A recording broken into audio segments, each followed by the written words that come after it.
Okay, so I'll go ahead and call the, Start video. pressing a button here. This is the March 16th, 2021 special planning board meeting. I call it to order at 6:33. So first we'll do a voice roll call. I think I don't see Christine Shea, Amanda Souza, Here. Janice Gomes, Here.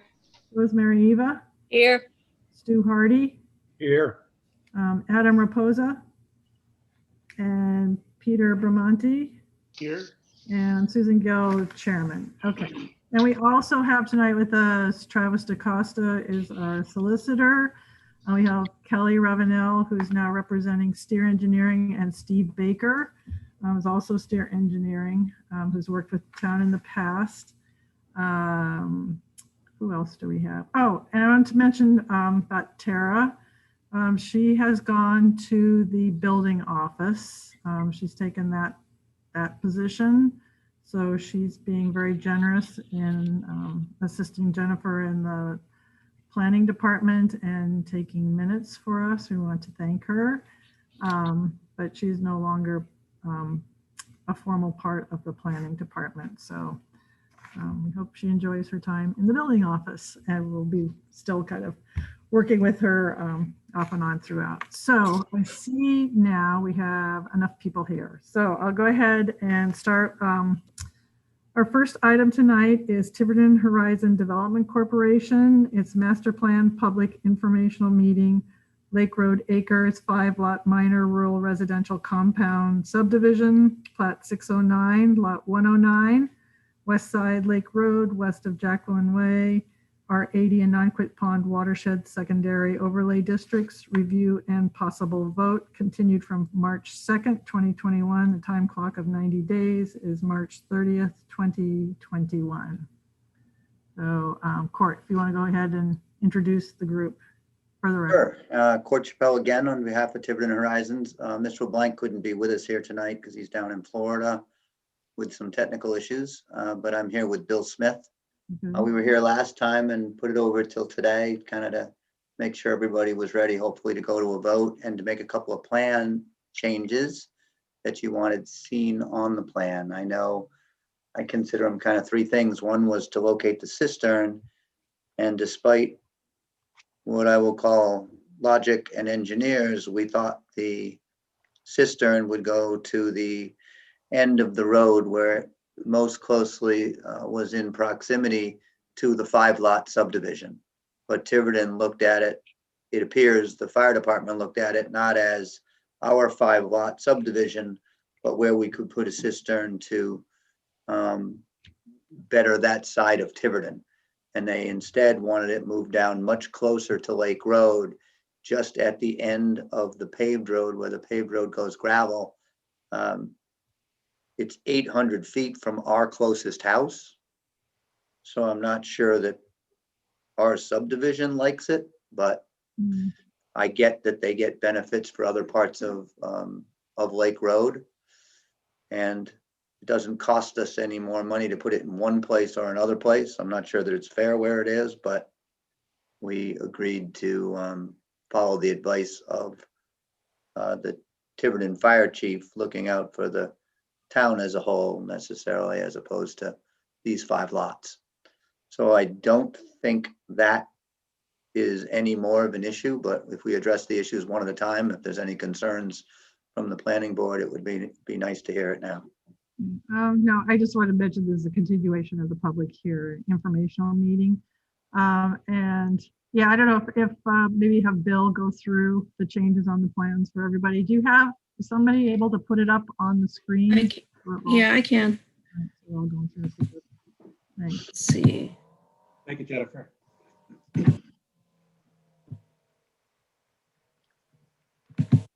I thought we were going to test Kelly because Joe usually does that.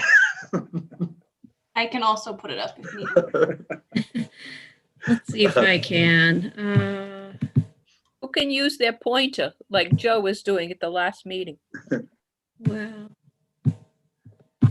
let's see. So we made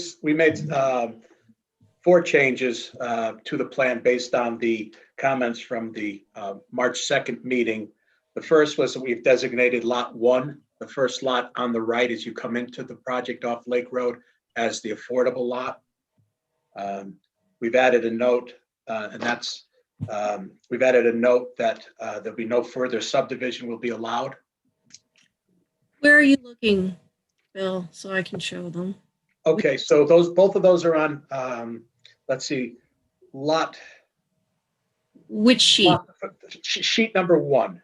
And note 18 is the where it's designated as affordable. And note 19 is where we talk about no further subdivision. Just above the stamps. Yep. Does everyone see that? I can make it a little larger. Sorry to. Okay. So lot 1 to be affordable and no further subdivision. Okay. On all lots. On all lots. The third change was we added a 10,000 gallon cistern. And if you went to sheet 3 of 6, and generally it kind of zoomed in near the cul-de-sac, you'll see that we had 2 suggested or alternate locations for the cistern. One to the west of the cul-de-sac and the other is in the radius or the fillet or the elbow of the cul-de-sac. So yeah, where the cursor is there, and also to the left, we added those. It did get sent to the fire chief, and they suggested that we move the cistern to the right and then north of the entrance, right about just below where the cursor is now, where the paved portion of the road meets the gravel portion of the road, somewhere in there. So we would create an easement on that lot for that to remain. Which is our low to moderate income lot, which. Lot 1. Yes, which certainly helps there. And again, I think the rationale was that it could serve, it would be easier for them to come down the paved road and check it, but it would also tend to be available for some houses that were built before the requirements of cisterns. Services more potential areas. They did something similar down the road from there on 4 Rod Way subdivision that we had with their cistern. It's good overall planning. I mean, I think that a particular developer might say, I'm worried about my development and not necessarily the world, but I get it. All right, well, the final play, I mean, yeah, just that's fine. So we know that it's on. You know, what I will tell you is that we deal with the insurance companies when we get insurance for individual houses. And if you've all filled out the application, they ask you how close is the nearest hydrant, which to me is going to be how close is the cistern. And you'll have increased premiums on these lots because of that choice of the fire department. It's just the way the world is, but there is technically an issue based on that. I guess it's something you need to negotiate with the fire department. If there's any room for. Well, again, I don't know that it's fair to say the good of me versus the good of the world, but I understand why they're doing it, and we don't object to it. It costs the same. It's just, right. If a horse barn's on fire, everybody wants that cistern in their backyard that day. Right. And they want it 1,000 feet away every other day, right? Right. Okay. Okay. Were there other changes, Bill? The fourth was just clarification on the roadway. It's going to be private roadway. The entrance portion will be paved pretty much up to where we've shown the cistern, and the rest will be gravel. The pavement is to allow us to capture the stormwater, especially from the north side, and convey it into a stormwater BMP, so that that portion of the roadway will be treated. So that's what we're intending, and we're going to go forward with attempting to obtain permits from DEM in that light. So I just wanted to clarify what we needed to do for the roadway. Okay. All right. I was wondering if you could go to page 6. Page 6. I think Jennifer got in touch with you about that. I meant to bring it up last time and then I forgot. It's about the road, that additional drainage Right. area. I want you to explain that to us, please. So I don't know we're, if it's new. well, yeah, that's been on the plans all along. It was actually designed that way on the 13 lot Delia Drive subdivision. In the right of way, in the Lake Road right of way, we would create a swale or improve the swale from the lower portion of our property to the south to where it's collected and conveyed across the street in a culvert and then ultimately into a wetland on the east side of Lake Road. That was approved by DEM. That was approved by the town. I guess 9 years ago when Delia was approved. We've carried that feature on the master plan since the first one that we've submitted. So it's going to be on public property, and it will basically is designed so that the stormwater discharge is controlled, and it'll be a small discharge from the stormwater basin, but it just needs a place to go. Yeah, excuse me 1 second. You're in trouble at the courthouse for that. Pardon me. I thought I shut the sound off. So that's basically it's not something new. It's something that we carried, and it hasn't raised any comments up until now. All right, sorry, I wasn't implying that it was new. It's just that I finally started noticing it the last time. But I think my questions are, is there any swale existing there now, or is this something totally new? I mean, is it ready? As you head further south, there is a swale, and this would tie into that swale from the outlet of our stormwater system. So further down. Yes. So my question is, why can't you handle the stormwater runoff on the property itself with that huge retention basin? Why do you have to run it off down the road? Well, so I guess we didn't want to discharge it right along the neighbor's property and impact their property. It was previously approved, so we assumed that it was a viable option for us. If you prefer us not to do it, we'd have to adjust the stormwater system. I mean, we haven't done a full-blown design on that yet, but I made the assumption that since it was previously approved and endorsed by everyone, that we had that option available to us. It controls it a little better than just trying to let it run across somebody's front yard. And normally at this stage, we're proposing it subject to DEM approval. Right. And although we have to get that again, DEM has already approved this, as Right. the town has on Delia, which again made it a logical choice. Well, as we went through with on another older proposal, it was their stormwater design was before current standards existed. So I don't know if this applies to current standards. But my other question is, I noticed down at the bottom end of it, it says an intermittent stream, and it looks like that. I'm assuming that that's what the culvert was constructed for, was that intermittent stream that then carries it across the road, because you have that labeled as an existing culvert.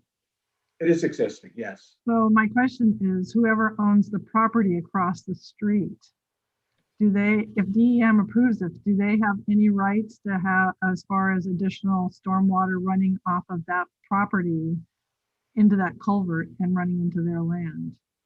Well, and the whole basis for our design is to control the water onto our property, so we're not exceeding the current stormwater runoff. So at the end of the day, we should be actually, and that water goes there anyways. It's just, now it will go through the bioretention basins, and then it'll be discharged at a much slower rate. So there shouldn't be an increase in stormwater going onto that property. So you're saying as it goes through the swale, it would all be absorbed before it actually And gets down to the culvert? the bioretention basin, yeah, and there was some check dams that were incorporated into the swale system to hold the water so that it forced infiltration into the ground. So you'd reduce the amount of surface water. Okay. That section of swale is a similar system to what we used for Kevin Sanford, on his project on Main Road, and that seems to be working very well. Oh, right. Okay. All right. So my last couple questions are for Travis. So Travis, legally, this is a town road, so I don't know who will be then responsible for the maintenance of it. And my other question, how do you determine that? If that's how you determine who's got responsibility? And then the other question is, would they need to seek approval from the property owner on across the street where the culvert is in order to have that potentially run off more runoff into his property? You're talking about, Susan, the maintenance of this swale, Yeah, correct? right. I mean, right now it's town owned, right? It's a town road, right? Yeah, so I don't see how, I think that the town would have to continue to maintain it. And they would continue to have ownership of it, unless there was some agreement by the applicant to take care of it, especially because they're improving it. But when the town continues to own it, they would maintain it. I know that Rick's not here and he may be able to give a little bit more insight on that, but Jen, did you happen to speak to Rick on that? He said that the town would end up maintaining the swale. He said something that if there was a existing swale, which I don't know if there is one from what I've seen, then the town would just continue to maintain it. He did say that it would just involve mowing on the side of the road, which they might do anyway, but it is something that I think the planning board can talk about, is who's going to maintain that, but it would default to the town. I mean, Right. I think, for preliminary plan, we just need to fully understand that and make sure Rick understands that. But then what about the other question of the other property owner that has the culvert going onto his property? How does that work? Does he have to get some kind of sign off on that, or some kind of easement agreement with them? If water I don't know if water is going to run off. I think the idea is that water doesn't run off on the property, right? So, I mean, if there's, the whole idea is that this is being engineered so that doesn't happen. I doubt that a property owner is going to sign off on water voluntarily running off onto their property. Well, they are now. I guess they have the existing culvert for the intermittent stream. Well, if I may, I am very familiar with that area and it is very wet up there. And I don't feel very comfortable because Delia was so many years ago and there are a lot of assumptions that seem to have been made. I would feel better if DEM would, Right, we definitely need that. Make no mistake about it, DEM has to reapprove it. We don't use their old approval. We just know they had approved it in the past, and it's what both you and DEM did approve. If DEM is a new regulation that doesn't approve it, then that's a condition, right? We're always going to have to come back at preliminary and tell you what we proposed didn't pass DEM muster, and here's our new proposal. How did Kelly and Steve feel about it? Yeah. Mr. Costa will be notified. He is in a butter within 200 feet of the project, so he would certainly receive a notice of what we're doing. Okay, I guess the thing you want to know is if it met, I mean, I guess you'd have to, you'll figure it out to calculate out to 100-year storm. I guess Right. if that would protect the roadway and the property owner. I don't know, Kelly, do you have any comments, or Steve? I don't know. I assume until it's fully engineered. Yeah, just as you guys discussed, ultimately, just checking with DEM to make sure it still meets all of their regulations and requirements. Okay, right. Okay. And just the other thing just comes into play with maintenance on that. And Bill, hi Bill, it's been a while. So there's 24 inches of bioretention soil on that swale. Does that mean that has to be maintained every X amount of, is there a time frame with that the town would have to excavate that 24 inches and put it back in? And is this a water quality swale? Yes, there is an operation and maintenance requirement for that. So there is some work that would be required for that, in addition to just cutting the grass. So it will be designed to hold water? It'll be designed to hold a volume of water, and then if that is exceeded, then it'll go over the check dams that are there. And the intent is to try and infiltrate what's stored behind the check dams into the ground.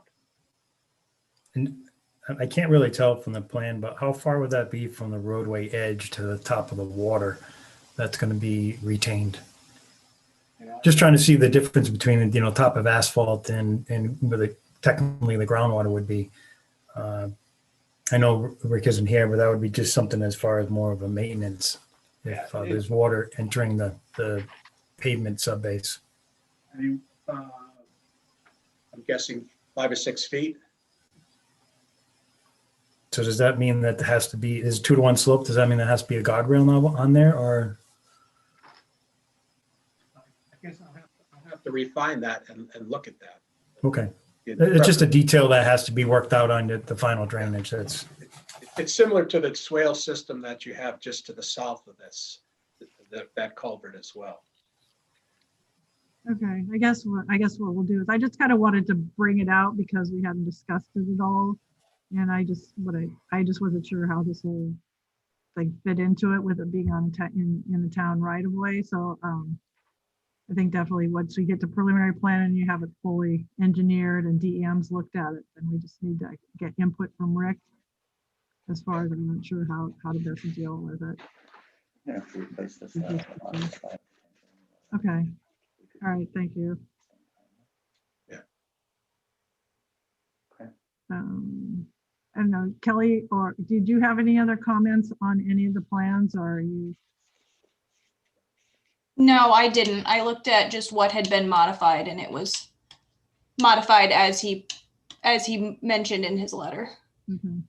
I just did have one question though, actually, but I guess it's a moot point. I was going to ask if the fire cistern where it was proposed affected the swale or drainage type along Hinter's Way when it was proposed in the southeast corner, it looks like. But it's a moot point if it's moved anyway. Okay, thanks.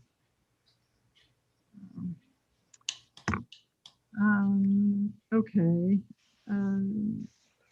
I guess the next hot topic is the buffer, what you've decided to do or what you're proposing or what you've come up with as far as what we're going to do with the wetland buffer. You've gotten conflicting information. Well, the issue is still the same, that only on lot 5, we were asking to reduce the 100-foot undisturbed buffer that is contained in the rural subdivision ordinance to being the same as the 50-foot state law for a regular subdivision or any regular development. And we were further qualifying that by saying that the intrusion, if you will, into that 50 feet and the waiver was subject only to agricultural uses and not, putting a house in it or those things, just the agricultural buildings, because DEM draws a difference between agricultural uses and how close they can be to wetlands. And we suspect that that's going to be both under the old DEM ordinance and the new one. And then Mr. Hardy raised whether it was a vernal pond, and Bill's ready to talk about that. And also what the requirements are now in the event it was labeled a vernal pond, and what the proposed requirements are going to be on the great draft that everybody keeps referring to, that we expect up to 3 or 4 months down the road that DEM has talked about for different wetlands. I'll let him say it, but I'll paraphrase there's a 50-foot buffer now. Vernal ponds, actually, they don't use that definition. They call them special aquatic sites. They don't have buffers, but they are going to now, every place, whether it's a special aquatic site or a swamp or a wetland, is going to have a 100-foot jurisdiction line. A 100-foot jurisdiction line is not a buffer. It's a DEM will decide what can be built inside that 100 feet, not towns, not cities. So it will actually make your ordinance moot if they pass it. But for right now, you have a 100-foot requirement. DEM has a 50-foot requirement to a wetlands edge. And ironically, if it was a vernal, it would be less, not more.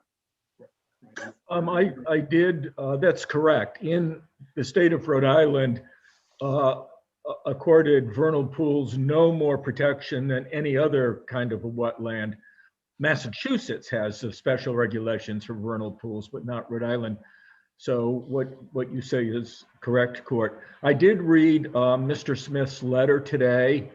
I wasn't able to get to town hall and get a hard copy, but I read the electronic copy, and I was convinced that that through Mr. Smith, the applicant has made a good faith effort to give us more information, provide more information on the wetland that has been the subject of a discussion. And certainly Scott Rabineau, who Mr. Smith consulted, is a very highly regarded biologist and is sort of Mr. Wetland in the private sector for Rhode Island. So I was very encouraged by that letter and thank Mr. Smith for providing it. Thank you.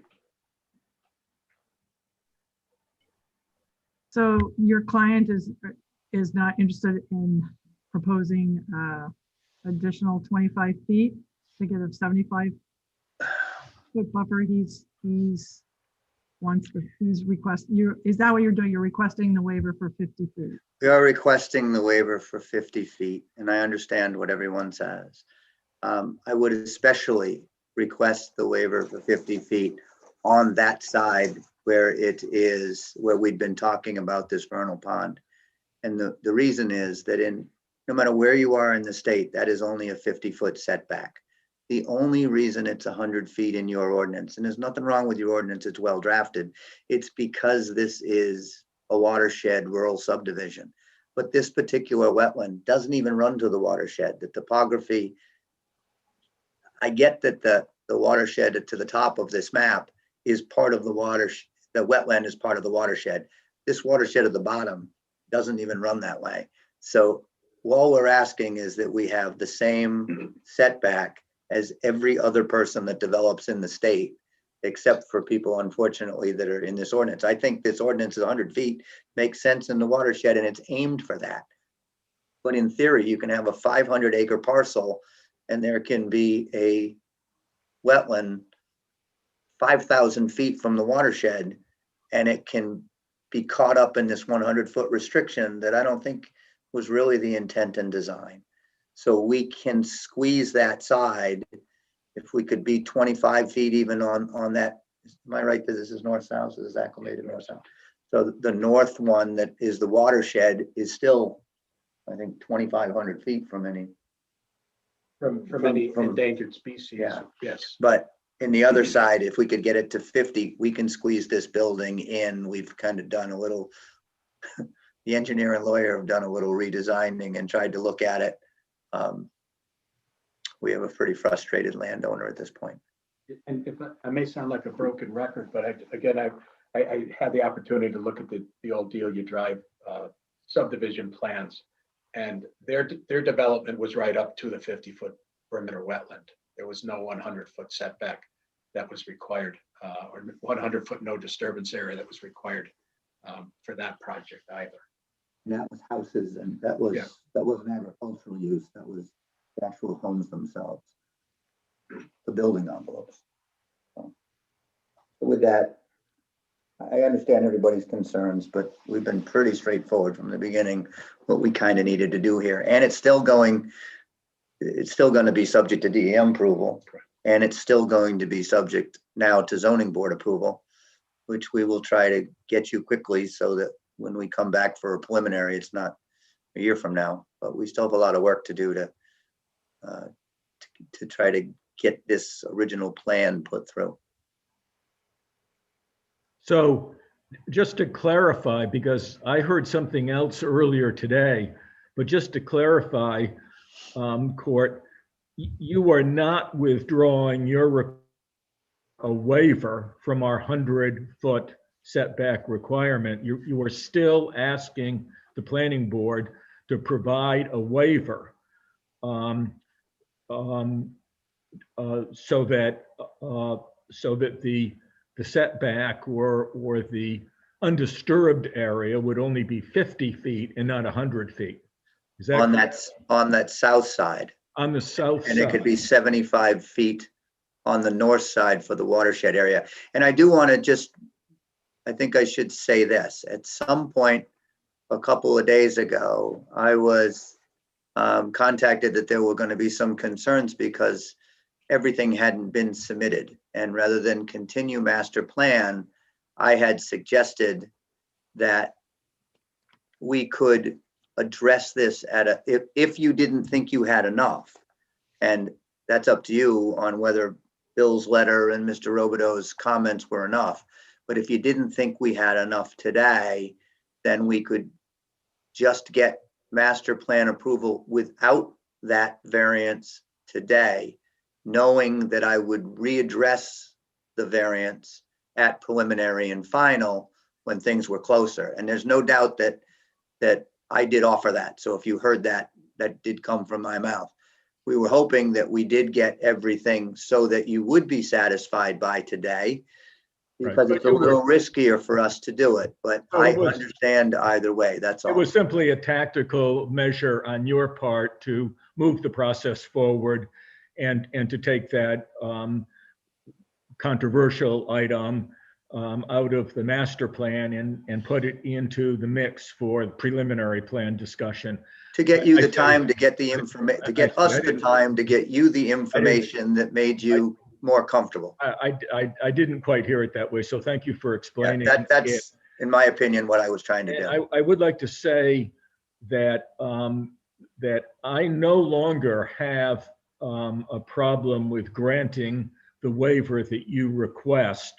I would like to see 75 feet on the northern wetland perimeter, but I have no problem with granting the 50-foot waiver, or the waiver from 100 to 50 feet on the southern portion. I thought I read your letter, Bill, a couple of times and thought about it a lot, and I'm withdrawing my objections at this point, because I think it's very unlikely that that there is a vernal pool there. The description that you provided does not meet what we normally recognize as a vernal pool. So I'm happy to withdraw that issue. All right, so the question, I do think that we might want to have DEM take another look at the wetland edge or perimeter and the flagging. It's been quite a long time, and wetlands do alter their shape. So at some point in the future, but that should not delay us from approving the master plan with conditions tonight. Susan, do you think that's reasonable, or am I? Yeah, no, I looked, I mean, the wetlands were flagged in 2005, so I think that was. It's been a long time. Yeah, that was one of the conditions I'd have. And I don't think it's a big deal for the applicant. And Bill thinks we have to anyway, so right, you would, because you're not struggling with the condition to put it on that DEM either accepts our wetlands or we honor their request to do it. He believes we're going to have to do it anyway. right, because it's a new He application. has to be so- present when DEM comes out to the site, so we need to make sure that it's accurate. All right, so the waiver you're asking for, I'm getting, I'm not sure if I'm getting it backwards. On the north, the upper portion, you're asking for a total of how many feet? It would be a total of 25-foot waiver, So you want- reducing the 100-foot setback to 75 feet as set forth in our ordinance. 75 feet on the upper or northern. I think it's fair to call that north, right? Yeah, I'm calling it, yeah, I think I looked at it north. I just want to make sure it's clear for And for everybody. precedent purposes, I think it's even better to say the north wetland that is part of the watershed district. Right. Because if you give waivers in the future or not, I think it may be a difference on precedence and whether you gave one in a watershed or non-watershed wetland. And you're So- asking for the 50-foot setback on the southern A portion, southern non-watershed southern border. wetland. So Susan, would you like me to make a motion to that effect? If you can, sure. Unless, does anybody else, well, yeah, go ahead and then we can have any further discussion if anybody wants to Okay. comment. So I would move that the planning board grant a 25-foot waiver for the northern for the northern wetland that is connected to the watershed area. So that protected perimeter would go from 100 feet to 75 feet. Further, I would propose that the planning board approve a 50-foot waiver for the southern wetland, which appears to be an isolated wetland. And so that protected perimeter would go from 100 feet, which is in our regulations, to 50 feet. So that would be my motion. All right. Is there a second to that? Anybody making All a right, second. Is that Peter? Okay. Any other board members have any comments or questions before we take a vote? I think if I could say something real Is that quick. Amanda? Yeah. Okay. I don't know if I would go with, for the southern, if I would go with the 50. I think I would be more comfortable with 25. I just wanted to add that there. Okay.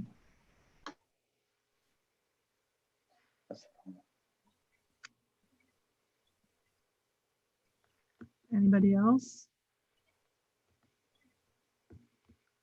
I know, I do have strong reservations about this, and I wish we still did have more information. You're asking us to make a decision before we have DEM's take on all this.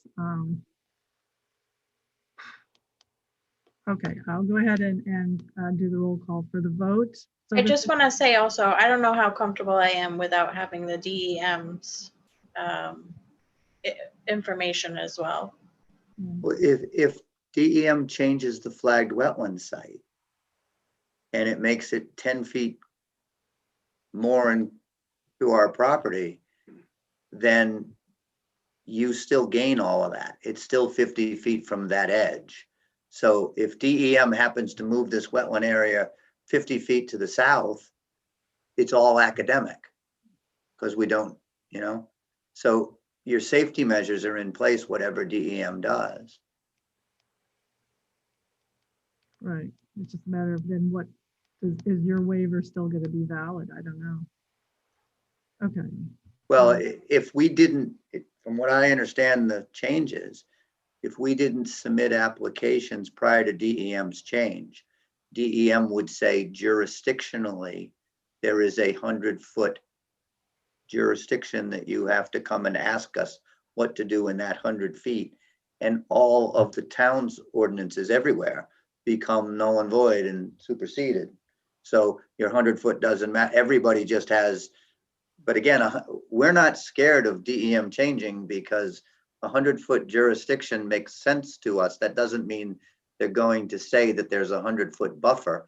I think they're actually going to start looking at what you're proposing and whether that is an agricultural use that is non-aggressive or whether it's a septic system. And I, you know, we're comfortable that if they change the law, we'll be okay with it. If they don't change the law, we don't want to be held up by it. And absent 50 feet, we can't go to the zoning board and propose a building that's inside your 100 feet. We can't do that. We can't move forward unless we have those approvals. If DEM changes it, that's a risk we'll have to take. But I don't see how we move forward and go to the zoning board and say, they've made us go to the zoning board because we have more than 4,750 square feet. And here's where we're putting the building, and the building violates their 100-foot rule that we don't have a variance for. So, I mean, how many times we're getting approvals here subject to there, and then we're getting approvals there subject coming back to here. We're just trying to move forward. If DEM makes us move it, then we may be out of the water. If DEM drops this wetland back 50 feet, then at preliminary, you can ask us, do you still need that? Because we'd like to eliminate it. Okay, we don't need it anymore because they slid the wetland back 50 feet. We only needed 50 feet because of where the wetland was located before. Now that it's moved, we gain that. So we can give you back your variance, and it's perfectly, you can make it, that variance is subject to the fact that we also need it. And if we don't need it, that's okay, if they move that back. But I really think everybody would be covered. And again, the entire world, other than your ordinance in this limited instance, has had a 50-foot perimeter wetland buffer for all building for years, which doesn't apply to agriculture. Keep saying it. I'm a farmer. I get to go right to the wetlands edge. Town, sorry, you can't stop it. But it's not what we're doing. I think that's one of the things DEM may be changing in their new regs, but right now that's what they do. Because farming is fairly innocuous. Oh, so it's not. But Travis, Yeah. My question is, if we grant a waiver, can it be modified at a preliminary plan stage? Like if what he's talking about, if there was any modifications needed, or if whatever we grant at master plan is what holds throughout the process? You can amend it, especially if it's contingent on what's going to happen at the DEM or with the DEM. I Okay. agree. You've got unknown things that are going to come down by the DEM, which can certainly have the board change its position. In fact, it may have to. Okay. All right. Well, that's helpful then. Okay. Is there any other discussion? Any further discussion? All right. Let me go ahead and call the vote on this, where we end up. Amanda? Again, to remember, this is for the 20-foot waiver on the north side, 50-foot waiver on the south side. So, Amanda? I'm gonna say yes, just with Travis saying that we can in the future make changes if we need, or amendments if we need it. Janice? Yes. Rosemary? Yes. Stu? Yes. Peter? Yes. And I will say qualified yes, that we have the option to modify it if need be when we get more information at preliminary plan. Okay. All right, we got through that. I'm trying to remember. I'm gonna, s- I'm Anything, gonna stop sharing. anything else we needed to discuss? I would There- like, I'm Yeah. sorry. Yeah, go ahead. Who, somebody I- else have a question? I would like to say for the record, we did a site walk out on this property. We were told that we were going to get paperwork from NRC, DEM. I mean, a lot of things that had been discussed. I haven't seen anything. Jennifer, have you received anything? No, I mean, I just want to go on record that, you know, we get a lot of promises and a lot of assumptions and we don't get them. Right. So if you have that information, then I would ask that it's submitted with preliminary plan. so Yeah, somebody in the waiting room, I don't know if they're here for the public hearing or not. Oh, all right. Well, we're almost there. I just had a couple other things. Bill, these are just comments for the preliminary plan when you come back with that. When you do the roadway, you know how you have marked the common driveway as gravel, but you don't have the roadway marked as gravel because it was unclear. So you have the paved part, and then the main part of the road you have is white, so it's not clear. Just so it's all clearly identified. So I would think that the road should be the same as the common driveway.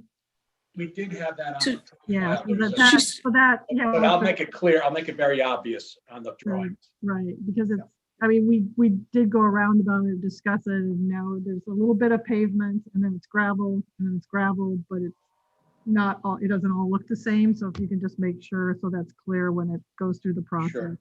Yep. And then, I just want to double check, for the common driveway, what's the width of that?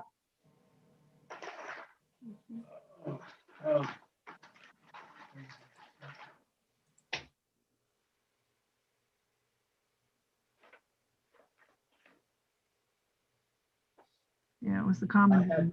had 20, I believe it's closer, it's 20 feet. Okay, all right. I just wanted to verify that because it's a, when I was going through the regs today, you have a minimum of 15 feet with a 30-foot right of way for the common Okay. driveway. So we just need to make sure that. And then, on the first page, the first sheet, it doesn't still apply.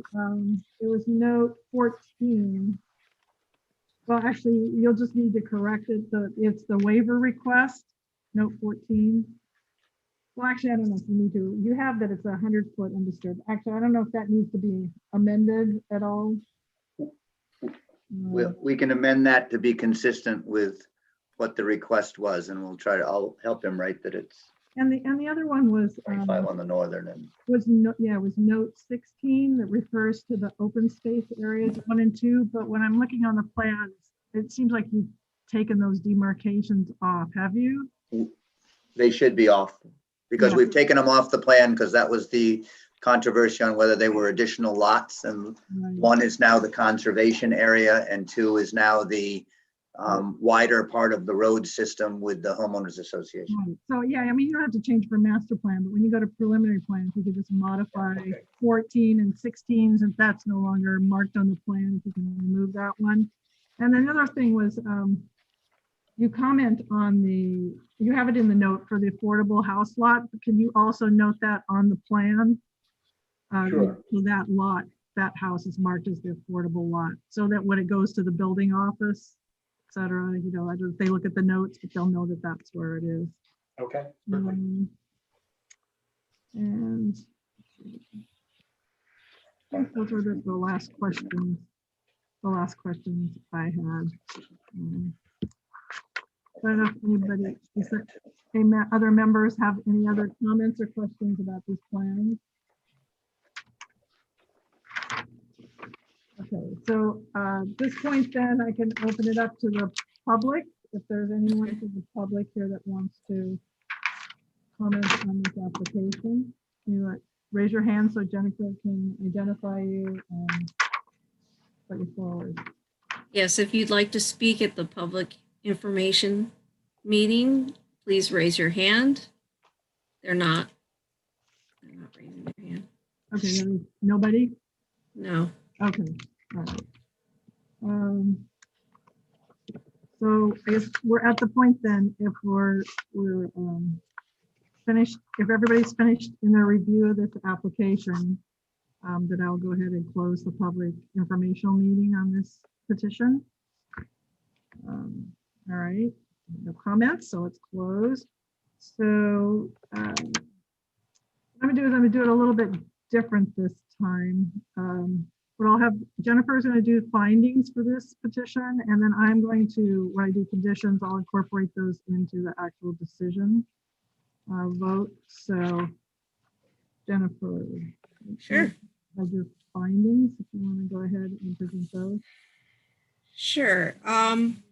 So the first finding is the proposed development is consistent with the town comprehensive plan and or has satisfactorily addressed the issues where there may be inconsistencies.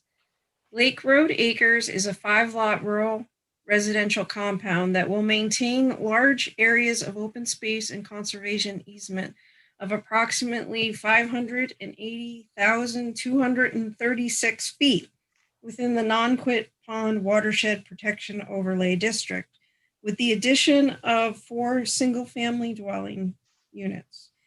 This fits with the vision for the Tiverton Community Comprehensive Plan, which looks to maintain rural character within the South Tiverton area.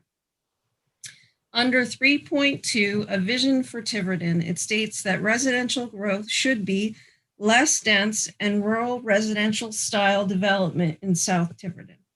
The rural character of South Tiverton should be preserved with low density residential developed according to the principles of conservation design. Under 6.1, housing supply and demand, it states that residential growth should be Tivertonians have consistently voiced their desire that Tiverton's rural character and agricultural heritage be maintained and protected. 2, the proposed development is compliance with the standards and provisions of the town zoning ordinance.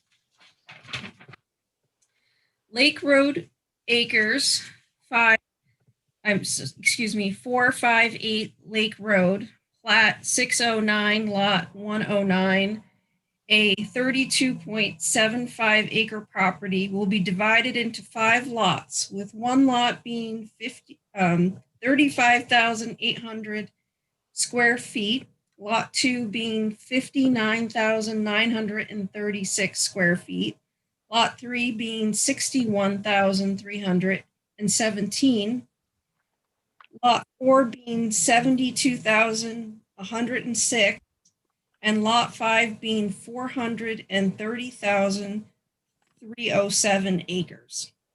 These lot sizes adequately adhere to the minimum lot size for the rural residential developments. The lot frontage, front, rear, and side yard setbacks and buildings conform all to the Tiverton zoning district. Rural residential developments require a minimum frontage of 50 feet, a front setback of 40, a side setback of 20, a rear setback of 40, and a maximum building coverage of 4,750 square feet within an R80 district. Number 3, there will be no significant negative environmental impacts from the proposed development as shown on the final plan with all required conditions for approval. The parcel for Lake Road Acres residential compound subdivision was previously given subdivision site suitability approval by DEM file S33-142 for a higher density use for Delia Drive, a 13-lot major subdivision. It is anticipated that a less dense residential development will have less of an impact on the environment, and the proposed development will obtain a subdivision site suitability approval from RIDEM. The wetlands on the property have been noted and flagged. Limits of disturbance for each individual proposed dwelling unit will not intrude in the wetland areas. Number 4, the proposed development will not result in the creation of individual lots, areas, parcels, which with such physical constraints to development that the building on those lots, areas, parcels in accordance with pertinent regulations and building standards would be impracticable. Unless such lots, areas, parcels are identified as permanent open space or are to be permanently reserved for a public purpose on the approved recorded plans. Lake Road Acres residential compound will be divided into 5 lots. One lot will continue to be a single-family dwelling lot with on-site wastewater treatment system and a well. Lot 2 and 3 and 4 proposes 1,800 square foot single-family home with adequate on-site wastewater treatment and wells. Lot 5 proposes 2,700 square foot single-family house with adequate on-site wastewater treatment and well, and will not significantly impact freshland wetlands on the property. So they can all be built lots. Number 5, all proposed land developments and all subdivision lots have adequate and permanent physical access to a public street. All 5 of the Lake Road acre residential compound lots will be located on private road Hinter Way, and all adequate and permanent physical access to Lake Road, a public street. And additionally, Lot 1 has access directly off Lake Road as well. And that's it. Right, thank you. Those are the 5 findings of fact. Does anybody have comments? I do. Very good, Jennifer. I do have an exception on, or ask for something more on, I think it was number 3, when you mentioned the Delia subdivision. Perhaps Yes. you could put in there rescinded and unrecorded, because it makes it sound like we had, it went through. Sure, I could add that. Yep. Rescinded and unrecorded. Maybe in parens or something, but it was very good. Yeah, and also in that section, Jennifer, Mm-hmm. the next paragraph, the wetlands on the property, I'd like you to add, the properties were noted and flagged in 2005. They will be,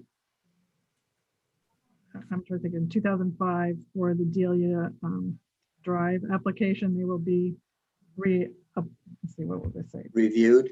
They will, well, they have to be reissued. They have to be reissued. And also I wanted to note in that section that a waiver was granted for the wetland buffers. If you want to include the specific detail of, the 25 feet and 50 feet, but I think because it's environmental, we did grant that waiver. Yes, you could add that because now, Right, now we've got it. so I can write. Yeah, I just want to noted that the wetlands were flagged. That's basically old and they need to be Old. updated, they Need to be revised and well, they need to be reissued for this petition. Yeah, and then a waiver. Sorry, I don't have the wording. I don't have the words. D. Should we reflect that the traffic study was waived? Yeah, no, where would that fit in? I know, I was thinking of that too. Where would that? Would that be in the findings? It could be anywhere, but I think it probably should appear somewhere, that's all. Yeah, I mean, it is part of the findings. Or in the decision. It should actually appear in the findings of fact under consistency with the number 2, consistency with zoning, because it's a public safety issue, and public safety is the first and foremost purpose or goal of our zoning ordinance. So I think logically it would fit in the second finding of fact under consistency with zoning. Right, yeah, the traffic waiver. I'm not trying to confuse anything or gain anything, but my problem with saying so consistent with zoning is we all know I'm on my way to the zoning board for a variance. I don't want them to say it was all approved by the planning board, consistent on you not doing this. So I don't know how to word it, but No, I thought we were talking about no, we were. But this waiving is the traffic study. no. You're perfect. I was moving on to the next subject because you were Yeah, in the same let's not, paragraph. let's not confuse the issue. Okay. So, But I think both waivers should be noted in the findings of fact. I completely agree with Sure. that. And the logical place to put a safety-related waiver, which is the traffic study. It's not environmental, it's safety. It should go under zoning because zoning is where safety, the public health and safety is noted as the number one purpose of zoning. right. Health, safety, and welfare. Okay. Any other comments? Okay, so do we have a motion to approve these findings as amended? Somebody want to make that motion? I'll make the motion. Thank you. And is there a second? I'll second it, Rosemary. Okay. Any final comments? Okay. All right, Amanda, Yes. what about Janice, Yes. Rosemary, Yes. Sue, Yes. Peter? Yes. And I'm a yes, okay. All right. All right, we're getting there. Okay, on to, all right, so now what we need to do is make a motion to approve the master plan, conditional master plan. And what I want to do is review the conditions that I have come up with. And if anybody else has any others, they can also mention those. So the first condition is a wetland edge verification permit. A new one be submitted. That a site suitability permit is submitted. That an insignificant alteration of the wetlands permit is submitted if required with a preliminary plan. That the stormwater design is reviewed by DEM. That the wetland buffers are set at the 75 feet and 50 feet, 75 foot on the northern side and 50 feet on the southern side. Lot 1 would be labeled as the affordable house lot on the plans. The other condition was that to revise on the plans that proposed dwellings be identified as single family dwellings. But we also need a DPW approval for a curb cut. This is a town road. Another condition would be that the Tiverton Fire Department approves the location and the detail work that's noted within the preliminary plan set. I also wanted to make sure we determine that the Lake Road right-of-way swale receives DEM approval and is accepted by the town, or however it's going to be resolved at the preliminary plan stage. A homeowners association will be established and recorded with the Secretary of State prior to the final plan recording. And then I came up with these deed restrictions. I'm not sure if this is a little early, but deed restrictions should include that these are single family dwellings only. That lots 3 and 4 share equally the common driveway maintenance. That lots 1 through 5 share equally the road drainage and cistern maintenance or ownership. And that no further subdivision of lots 1 through 5 occur.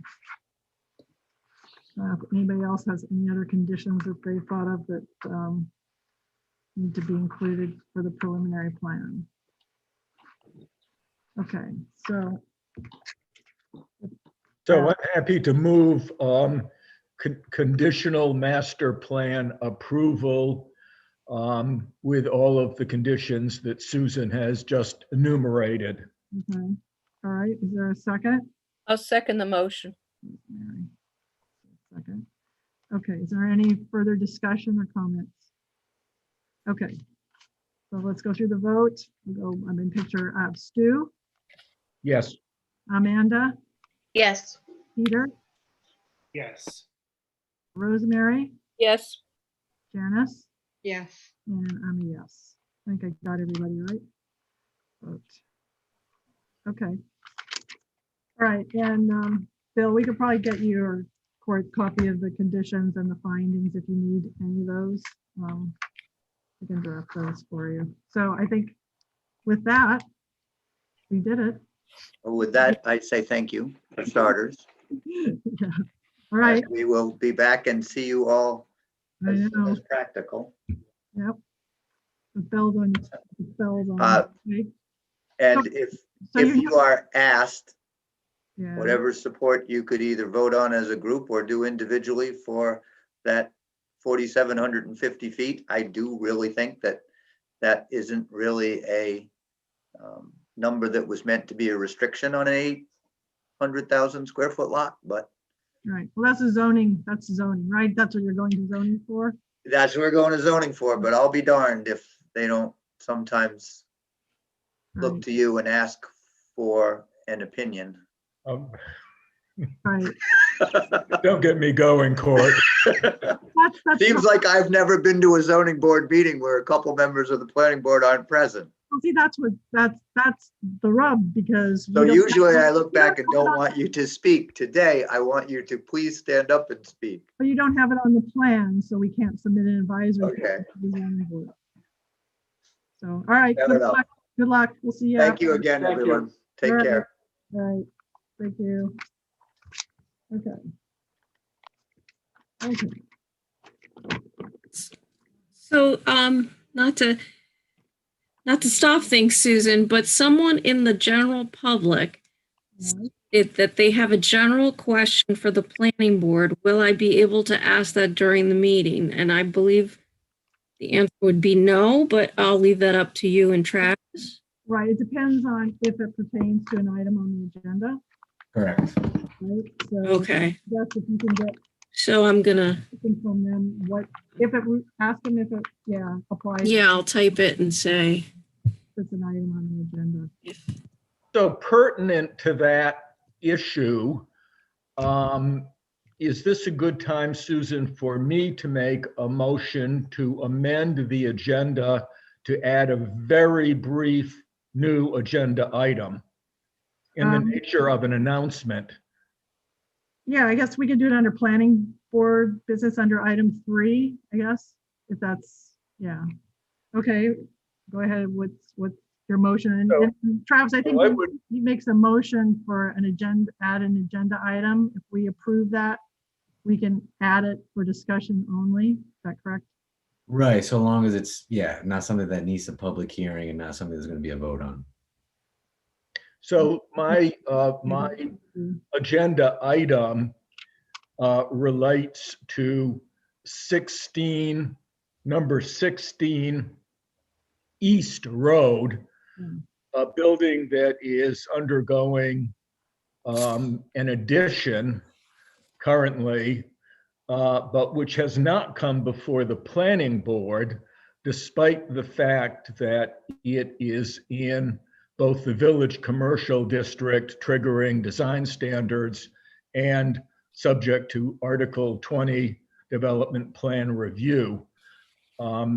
Also, it's in the watershed, the primary watershed of Nonquit Pond, which might trigger an environmental review statement. So I would just like to put that on for a very brief discussion under planning board. Okay. Well, it's not an announcement, it's a discussion. What exactly are you wanting to discuss about it? I'm concerned that members of the public have been calling me. I think Susan has gotten some calls. And I just would like the rest of the planning board to be aware of this issue and what is being done about it, or what the leadership of the planning board is trying to do about it. So this could be in a simple announcement with no discussion whatsoever, if that would make you a little more comfortable with this. I don't think we should have substantive discussion on something that hasn't been advertised.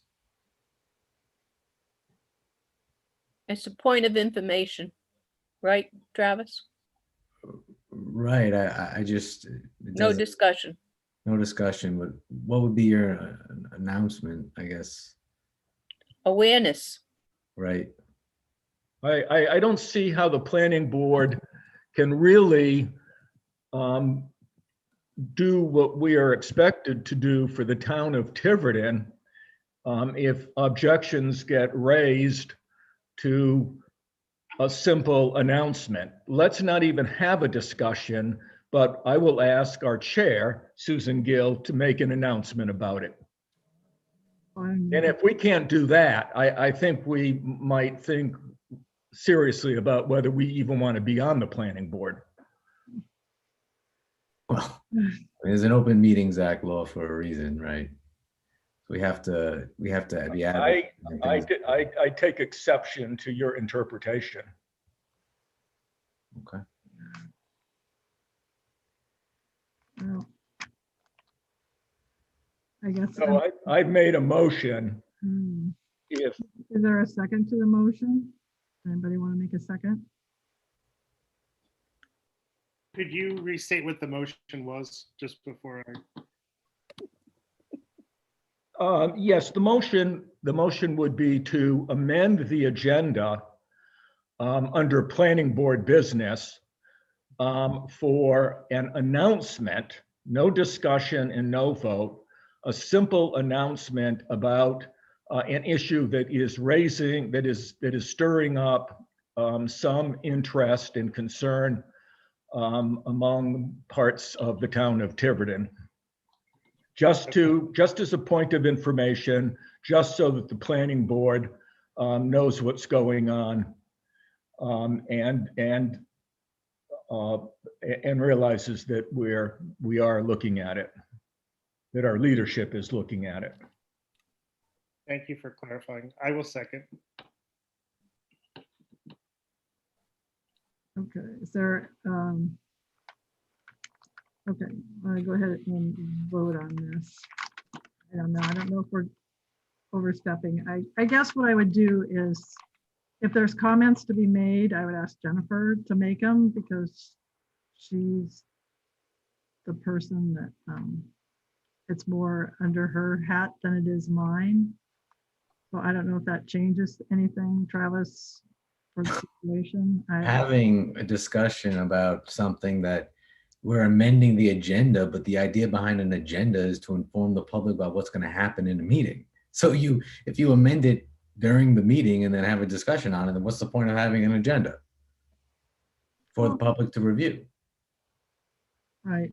I thought I've seen the council that they have, if the council votes to, I've seen town councils, they vote to add an item to the agenda and they vote to do that. You can add an agenda item. Is it usually though defined by what the topic is that you can add? I would not have any substantive discussion about any item, especially involving things that are being brought up by the public. Surely something that the public is concerned about, and you're going to put it on the agenda without notice and talk about it. That doesn't sound very right to me.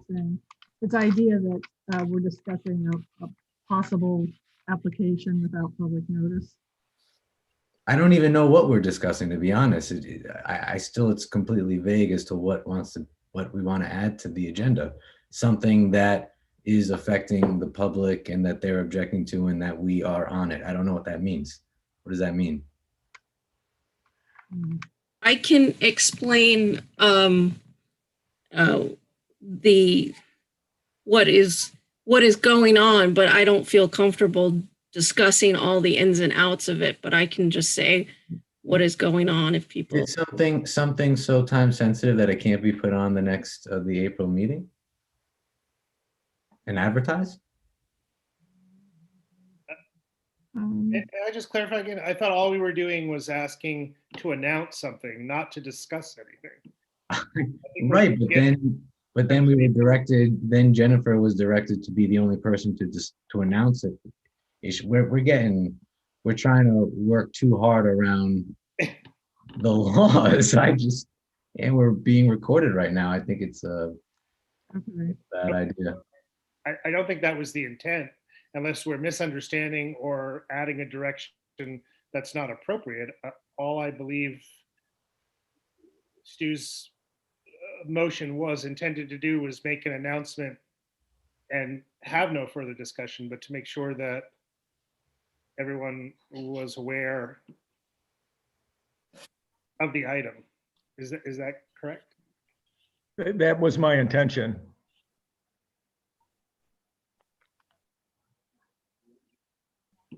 I don't even know what the item is. I think.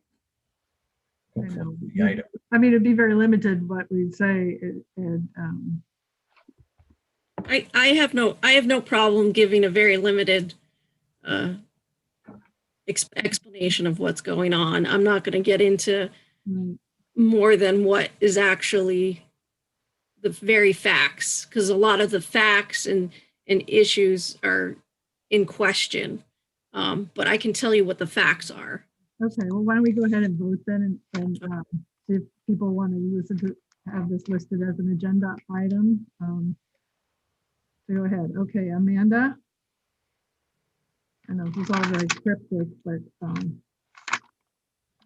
is Amanda still here? Oh, yeah, she stepped away for a second. All right, Stu? Oscar, Yes. Peter? Yeah. Is that yes? Yes. Yes. Rosemary? Yes. Janice? No. I still don't have Amanda.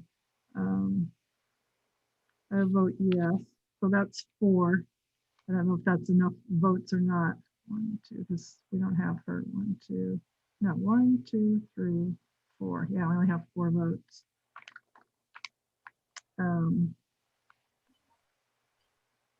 So I don't know if this is not a specific thing, or I don't know if this just a plain majority carries it, or You had 4-1. Yeah, it'll be a plain majority. You had 5 votes. You had a quorum. okay, Jennifer. Okay, I'll try to explain. Yeah. So at 18 East Road, I believe there is a ceramics commercial building that has recently, in the last few days, has gotten a building permit to put a second story to their building. And because they got the permit, they started to construct. And it was brought to everyone's attention. I did not hear about the permit until after it was given, that it is a commercial building that is in Tiverton Four Corners, which usually comes before design review as part of development plan review. And it is located in the Watershed district, so usually needs an ERS if it has an increase in impervious surface. So there are a lot of still unclarified questions. So, I mean, I'm not going to hear and debate, should it have gone to design review or not? You know, I'm not even going to say if I agree or not, because these things are still being discussed. So definitely we know that the planning board and other members are getting a lot of people calling from the general public asking what's going on, but we are very on top of things. We are very concerned. It's what we spend a lot of time discussing about how we're moving forward, because I mean, there is an issue that the person has obtained a building permit and has started building. So we're still in a there is a situation. I'll say that. All right, I think that's enough for everybody. Just gotta have a basic idea of it and it's being looked into. Mhm. Okay. And hopefully that's. I hope that I feel like I can't answer that many questions. I know you probably have more questions than I. Yeah, but that's where you should stop. Yeah, for now, it's just informing the entire planning, so that the planning board knows that there's an issue going on and it's being addressed. I think is sufficient. Right, And and- feel free to contact me individually if you want.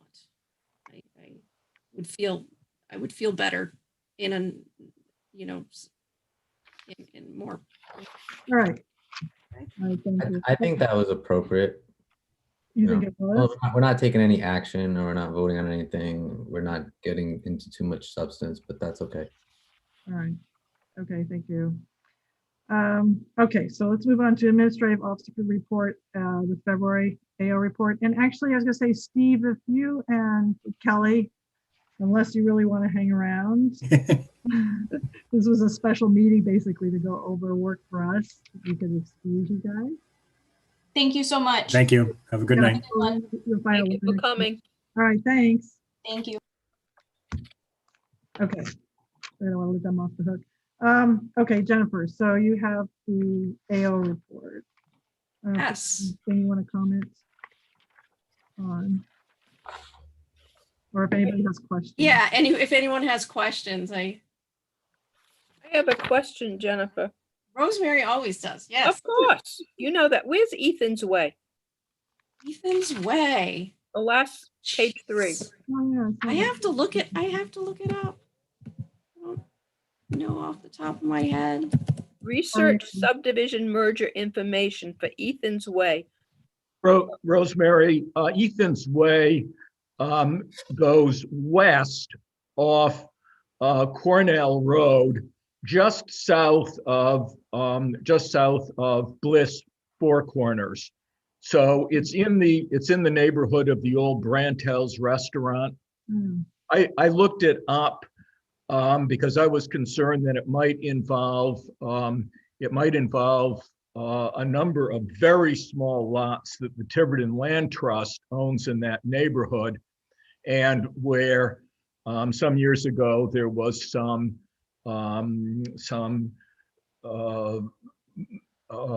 neighbors who were beginning to move into or onto the land trust property to expand their backyards and that kind of thing. But it turns out it has nothing to do with that. The 2 lots in question are both owned by the Smith family. And this is Ethan Smith, the builder. And so I think that they're just merging 2 lots that the Smith family owns. So Not a town accepted road. It's just the part of the teabag lot area. yeah, up there. exactly. Where all of those tiny little lots were actually given away as a Teabag. promotion for tea or Right. for something like that. Got it. Thank you, Stu. Wow. That's very interesting. Yes. We have a lot of interesting things. Yes. My So question- that research was about a merger that happened from the town, and an attorney was questioning whether it was valid. But Merger by deed. yeah, yes, a merger that was under the same ownership. Okay, I had a question. I don't know if you want to address it now or when we get down to it, but you have that you researched the Crandallwood subdivision and ownership of Bouchard Lane regarding surety. So I guess what I can do is wait till I don't know if you want to. Sure. What you learn now or when we get down to, I think that's item B, right? Yes. Yeah. So, yeah, Do that. yeah, I can wait till we get to that item, I guess. Okay. And then, I don't know, the last item was the Rhode Island statewide planning virtual workshop. Maybe it's. Yes. You want to tell us about? Yeah, so I can tell you about it. I was invited to it. It is the 5-year update that the town is required to do. So we're not there yet, 2023, but they did give examples of what people had given as an update.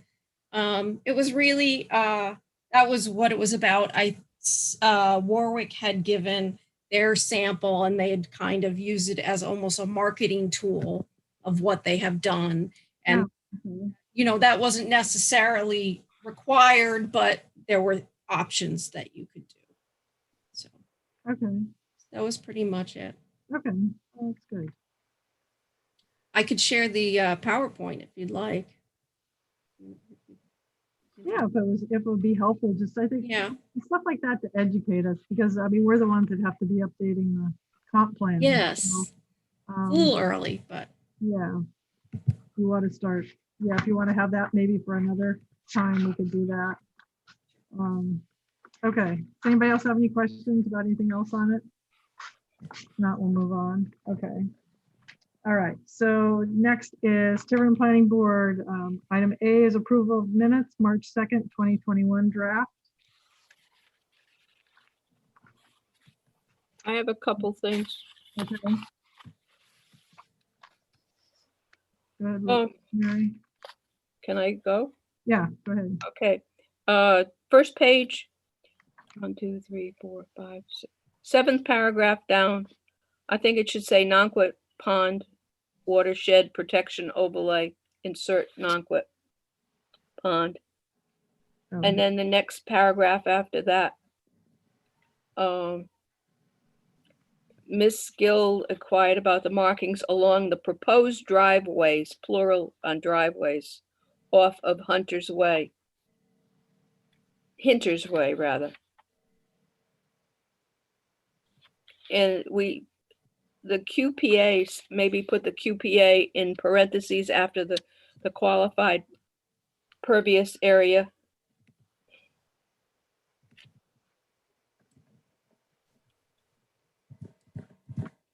And then the last paragraph on that page, Ms. Eva asked how the qualified pervious area was to be regulated, citing concerns that it could be considered part of a lot owner's yard and insert and be mowed.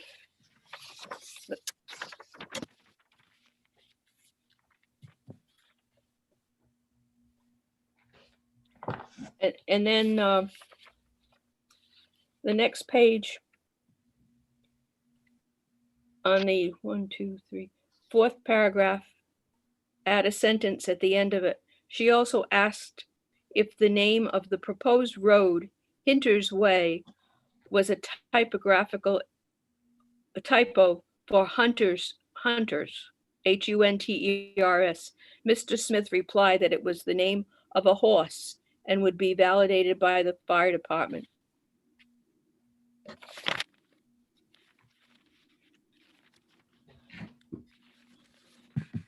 That's all I had. Thank you. Okay. Jennifer. Jennifer, Kara, sorry. Top of page 2, the second paragraph. I just wanted to get it clarified that the driveways would be gravel and the road would be gravel. I know we had discussed it initially. They said it would be paved and then they changed it to gravel. So I just want to get that clarified and have that on the record that the road is going to be gravel. And then I think I had one more. Oh, yeah, I want to make sure I got this right. On page 5, second paragraph. What is this? Oh, this is about, yeah, that one. Changes to the amended final plan. My recollection was that Mike Orsello stated that, Jennifer, do you remember that the application would have to return to the preliminary plan stage of review? Is that right? That was my recollection. I don't remember if he said that, but that is in the regulations. Yeah, I thought he did. I thought he made a point at the end where he said. You'd have to Susan, I think he did, because I remember clarifying whether or not under the preliminary plan discussion, we could open the whole thing up. And he said what I think is absolutely true, that no, we can only look at things that are directly related to the amendments that are being made. So we can't open up a discussion of anything like traffic patterns, for example. It has to be directly related to the engineering, stormwater runoff changes that are being made. So yeah, my recollection is that he did acknowledge and agree that it would go back to preliminary plan stage. So Tara, if you could just add that Mr. Marcello stated the application would return to the preliminary plan stage of review. And then just for clarification, for the record, history books on page 6, top second, Mr. Bramante made a motion to release the Algoma Clark funds, and I just wanted to put the amount in. It was $5,174.20. Just so if anybody ever needs to go back and look it up.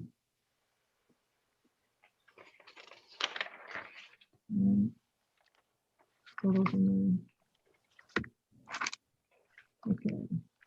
So anybody else have any other comments or corrections? Yes, I have a correction on page 2, paragraph 7, that begins Mr. Hardy.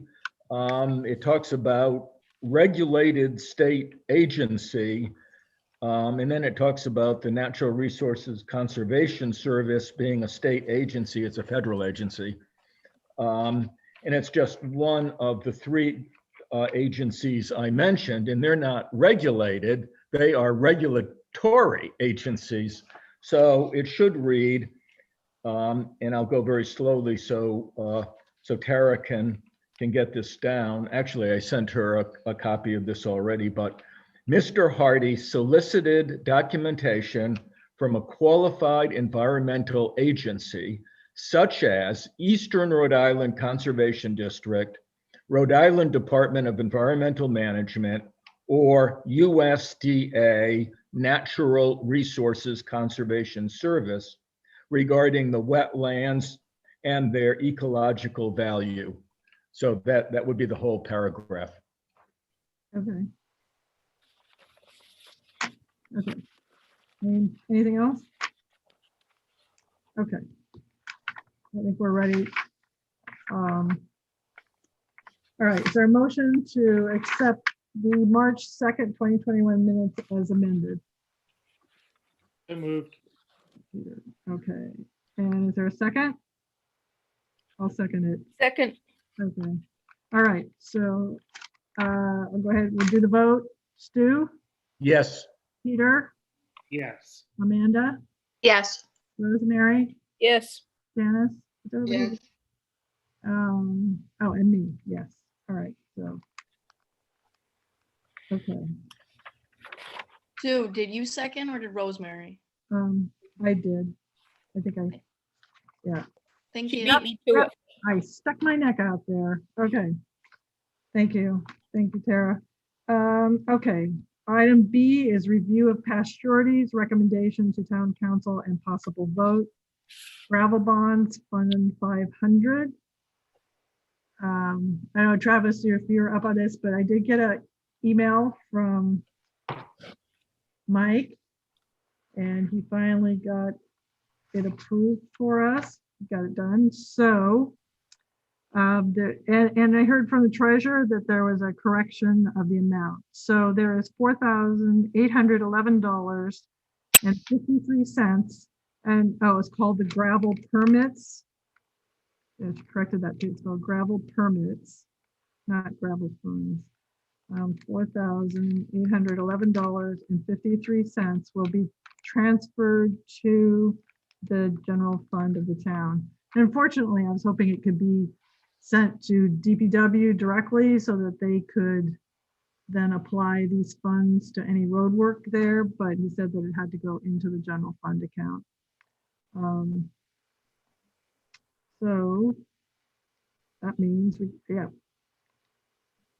So that one's done. So I guess what we need to do is make a motion or take a vote to release these funds into the general fund, Correct, yep.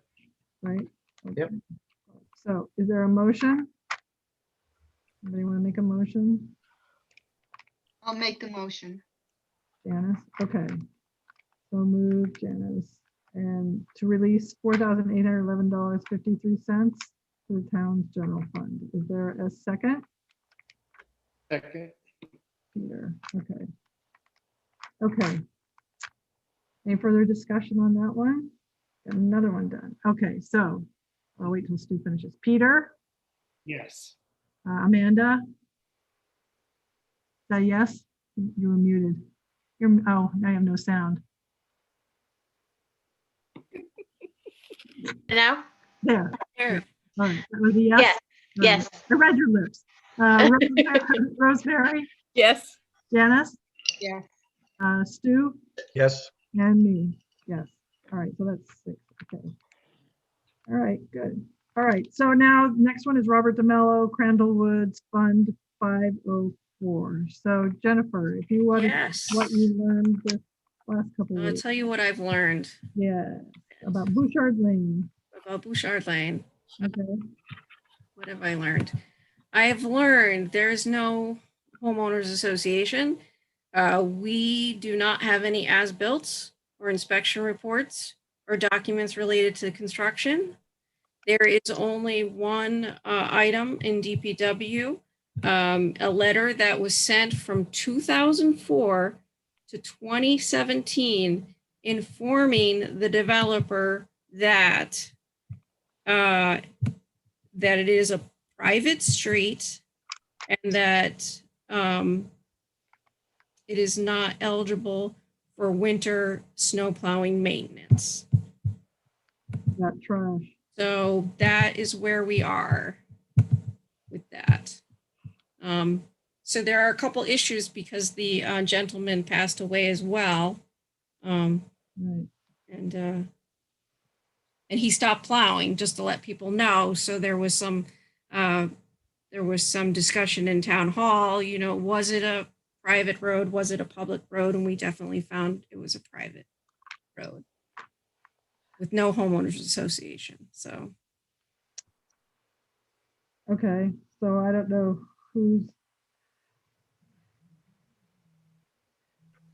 So I think when you were discussing it with me, Sue, you were thinking that the planning board would write something up explaining everything to the town council that's going on and what they might need to do. Well, yeah, so I'm just worried though, if they want to keep it as a private road, I guess what we would do is, I mean, what we're looking to do is release the surety. So if they keep it as a private road, I mean, we have no reason to hold on to the surety anymore. Because the road is now it's their responsibility, right? Right, but then who gets it if there's no homeowners association and the developer has passed away? So. I don't know. I don't know if you can force people to form a homeowners association. I mean, they're responsible for the road. I mean, so is there not going to be, I mean, I guess it has to be sent to the council. I don't know if they need to figure out what they want to do with this. You know, if it's considered a private road, there's no as-built, there's no homeowners association. It's considered a private road. And ask them what do you want for plowing and trash removal? I mean, our responsibility. Woods where you had an agreement for a homeowners association, there was no agreement that would happen. So I don't think homeowners associations were known in those days. Right. I mean, I believe there was supposed to be more development at the end of the years ago, if you went back into the old minutes. I believe you're correct. So if there's no as-built either, But shouldn't it be treated as though the way the other developments or roads that are not in the town system, shouldn't they come out from the town council, from the administrator to notify them? But we don't know if there's no as-bills, we don't know what the drainage is or anything like that. Right. Correct. I mean, I think, yeah, I mean, maybe the thing to do is just put this all together and forward it to the council and say, you know, we're currently holding this surety, but here's the status of this development and of this road. I mean, it really is beyond our scope to deal with at this point. I don't know whether it falls to DPW, the council, if it's a legal question, what happens with all this? I'm just looking to see if we can release the money or not, or if we get the money. So, and I don't think we can. And now, since Mr. DeMello Sr. has passed away, I guess the other thing that's holding it up is if anything's tied up in probate, nothing could happen for a while, right? I mean, Travis, what do you suggest? That we do? I want to jump in with a little bit more substance here. I know very little about what's going on in this particular agenda item, but so there's no homeowners association, but there is obviously an owner of, or was an owner of the private road, right? Is it now the estate is the owner of the private road? The developer. He was the developer. He was the developer, okay. And so and there's no homeowners association. It's incipiently dedicated, right, Travis? I don't know the answer to that question. I don't know. I honestly, especially without more facts, I really don't know what would need to happen with that. But I can definitely look into that and speak with Mike about it. But I don't know too much about this agenda item to even give insight on it. Yeah, it's just to figure out where we go with it from here. I mean, it sounds like it's something beyond what we would determine. It's not really within our scope to make any of these decisions unless they wanted to form a homeowners association. I guess then we would review that. But these people probably, people probably aren't going to willingly want to do that. Surety was paid by Robert DeMello. I assume so. Yeah. I mean, if there's no homeowners association, then there's really no one with the standing to lay claim to the money other than DeMello and or his estate and heirs. You know what I mean? Right. Who else is going to have the standing to say that's my money other than DeMello and his heirs? Right. Oh, yeah, I know. Right. So, you know, I mean, maybe we don't take a hard line approach on that tonight, but I mean, that's kind of where I'm thinking, but you know, it's a little bit complicated. But if there's no homeowners association and you have someone who paid the money and the money no longer needs to be held and that person is no longer living, logic would follow that if it's going to be presented back to anybody, it would be his estate and or his heirs. Right. You know. So, I mean, if that's the case, do we just need to wait until the estate is settled before we release the funds? Yeah. So is this that recent where Mr. DeMello passed that recently? I guess within the last couple months.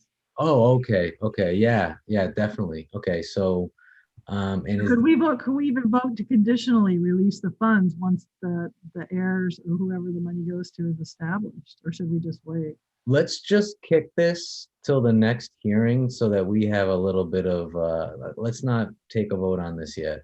Okay. Motion to continue. Mhm. All right, that sounds good. I mean, I think that's helpful. That's definitely progress. And I think once we decide what we're gonna do with the surety, then it becomes a town issue, how they want to deal with the whole development, right? Is the estate being probated, do we know, in Tiverton, in the town of Tiverton? I would assume so. He lived here. He lived in Westport, the last I knew. Oh, Westport. Okay. So I wonder if we can figure out who the attorney is handling it and try to get a little bit more insight on what's going on with that. Yeah. But yeah, let's hold this for Okay. tonight. Okay. All right. Items C. The Ad-Hoc TRC. Committee. Discussion and possible vote for 567 Main Road, the ATM. So what I put together for everybody was, I just kind of went through all the subdivision regs to try and clarify TRCs because there was kind of discussion about it. So, I mean, it's kind of saying that it's not fewer than 3 members.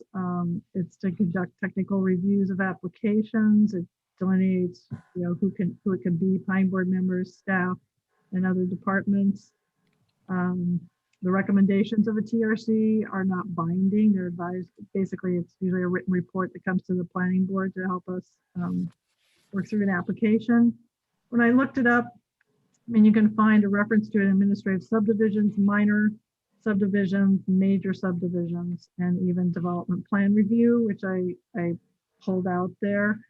It doesn't really specify at what point in the application that one is formed, but the whole purpose of a TRC is to move the application forward. You want to, once they submit something, it's a matter of, then having specific people look at it, comment on it, so they, if they need to revise the plans, then they can revise them before they come to the planning board, so that the planning board will review them, have a more complete project. And it helps speed things up. So, yeah, I just wanted to give you that. So the whole point of that was then, Jennifer talked about the setting up the TRC for the ATM project, because that was a development plan review project that had been submitted was that submitted for design review? Yeah. Yes, Design yes. So I think it fits into one of these categories. So, and I guess from what you said, Jennifer, they were revising. I don't know. Tell us what you said. I forget. Sure. They were revising, they were taking the input from the last planning board meeting, and they really wanted, I told them about the TRC, and they're looking forward to sitting down with whoever you appoint and revising their plans, and then being able to submit a much better plan to the planning board, taking all those considerations into account. So just to let you know that the TRC is also in state law, not just in your local regulations. And but all those things are accurate. The administrative officer is the chair, and then there at least needs to be 2 more people. It is an open meeting, so it needs to be posted and the notes recorded, or not recorded, but recorded in the Secretary of State. So if that, the meeting would probably take place during the day. And so if anyone is interested in doing that, being part of that TRC, that would be really helpful and probably very interesting for people who are interested in doing. And Right. So I guess I looked at it. So Jennifer, you're the head of it. I had asked Christine about it before, and if, as long as we can work it out with her new baby, she seemed to be interested to participate, because it's usually like an hour meeting during daytime hours. I was also looking at your Rick should be present. should be there. And then I don't think, sometimes we have steer there. I don't think we really require that, because that they do have to pay, they'd have to pay for their attendance unless they really wanted steer to be there. I think, if you can do that one at the meet, if they can do that one for the meeting. I hate to. Well, you might not want to appoint them as the board, but I could ask them if they want to get steer's input and that they would have to pay for it. All right. Yeah, they would definitely have to. Oh, and then I was also looking at Bill from zoning, the building office and zoning, so that that way, if there's any other zoning issues, he could comment on it. Right. So Bill, Rick, Jennifer, Christine. I mean, I would be willing to do it unless there's somebody else from the planning board that wants to participate. Like I say, it would be during daytime hours. I think they usually do it that way so that the town employees, it's on, they're on the clock for them. It's really a department meeting, like the police, if there's a safety thing, or the fire. I mean, but I think the planning board should stay as by project. The members of the planning board that are on it, should be not permanent technical review, but depending upon the project, should be revolving. Right. Well, nobody's technically designated as permanent. I mean, it would vary. It's probably the same characters usually. I mean, I thought about it. I don't think we really need police or fire on this one unless you think we do, Jennifer, for safety. They can just look at it. Yeah. I mean, is there anybody else you can think of that you'd want to put on this ad hoc? So Bill, Rick. Yeah. Pete. and Christine. Well, I mean, anyone from the planning board you want? I mean, I know it's during the day, but we can do Zoom and. I mean, I'm willing to do it unless somebody else would like to. Have some input into it. Susan, may I make a suggestion? Yep.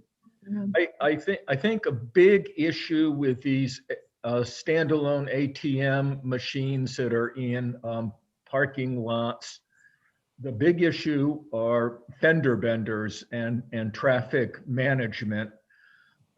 So I would strongly recommend that you get the police, the Tiverton Police Department, to either be on the ad hoc TRC or at least look at the plans very, very carefully, because I think that's the big issue with the ATM machines. I know that that there have been a number of fender bender accidents that are associated when ATMs are not designed properly to keep the traffic flow moving. And also we have the issue of pedestrians wandering into the area. So I think I'd feel a lot better. I support the project. I'm not opposed to the project, but I'd feel a lot better about it if we had police department input. Okay. I think the line of sight is extremely critical up there with the telephone structure thing that they have there. That is a good suggestion, Stu. Thank you. Okay. So is there any other board member that wants to do this? I'm available during the day if nobody wants it. Okay. May I just ask a question about that? Do we know, are they presenting a revised plan from what they had presented to us initially? Correct. Yes, because you had mentioned that it should be back from the road. Yes. Right. So we're gonna Okay. bring that. Yeah, and there were some, just kind of the layout issues. So hopefully a lot of the comments they got from us. Right. Yeah, the traffic circulation within the lot, I think should be looked at. Yeah. I'm happy to be there if I can. I just would need to know, a little bit in advance what day and time the Okay. meeting.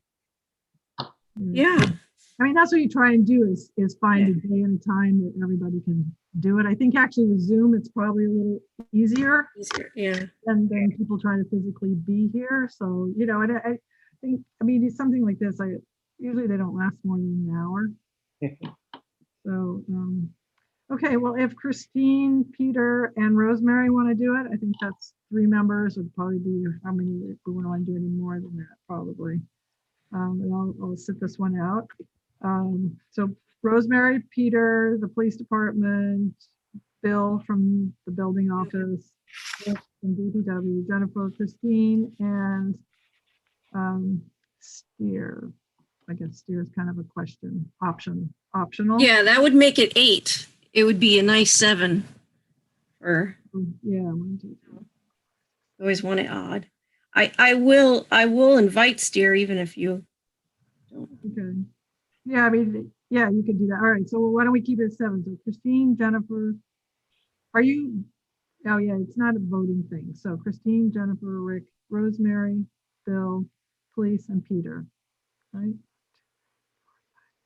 All right, so is there a motion to appoint these 7 people to the ad hoc TRC for? I'll make the motion. Okay. If you can hear me. Yeah. You and your cat. All right. Who's second? Second. For over 25 years. Okay. That's how I work when it comes to keeping up with cars. I got a book at home that's just filled. Who's listening to that? Hey, one day that may be looking to sell. It's Man. sorry. You. I know, it's like, I go, all these people on mute, it's not them. Okay, so we have a motion and a second to appoint 7 members to this TRC group, and Jennifer will be organizing it. So we'll take a vote. Okay, Stu, Yes. Amanda, Yes. Peter, Yes. Rosemary, Yes. Janice, Yes. and I'm a yes. Okay. Okay, excellent. All right, so that'll be great. So that'll hopefully help you guys will get some good input. Okay. So then another item is the checklists And regulations, yes. and regulations, or not checklists. So you have the checklist for attachment 15, but we're not doing that one tonight because that was in the next advertisement and you just got it a little ahead of time. So don't worry about that one. That was for that as built. So kind of got messed up keeping track of which ones we were doing and which ones we weren't, and I couldn't cut them off in time. So I'm going to go through them I'm not going through them specifically. I'm going to go through them in groupings, and then if people have comments, we can discuss it or whatever. But all right, so the first one is definitions. That's section 23.5, terms defined. So I just went through and pulled out things that I felt either needed editing or a few that I thought needed adding. So that's where I came up with those. And then the next section is 23.8 fees. I think I just added the administrative officer or planning board. I think that we'd already approved that one previously, but I added administrative officer to that to make it clear that we set the fees and collect the fees, but we don't have the option to waive fees or reduce fees proposed by applicants. So they say, I didn't get it, I want some of my money back. They have to go to the council to get money back. The next section is 23.11, classification of applications. I just basically tried to flush that out a little more to include all the applications. So those are the ones that are in blue. And then section 23.12 is certification of completeness, and I added incompleteness. And I just kind of reworded it. So there's that one.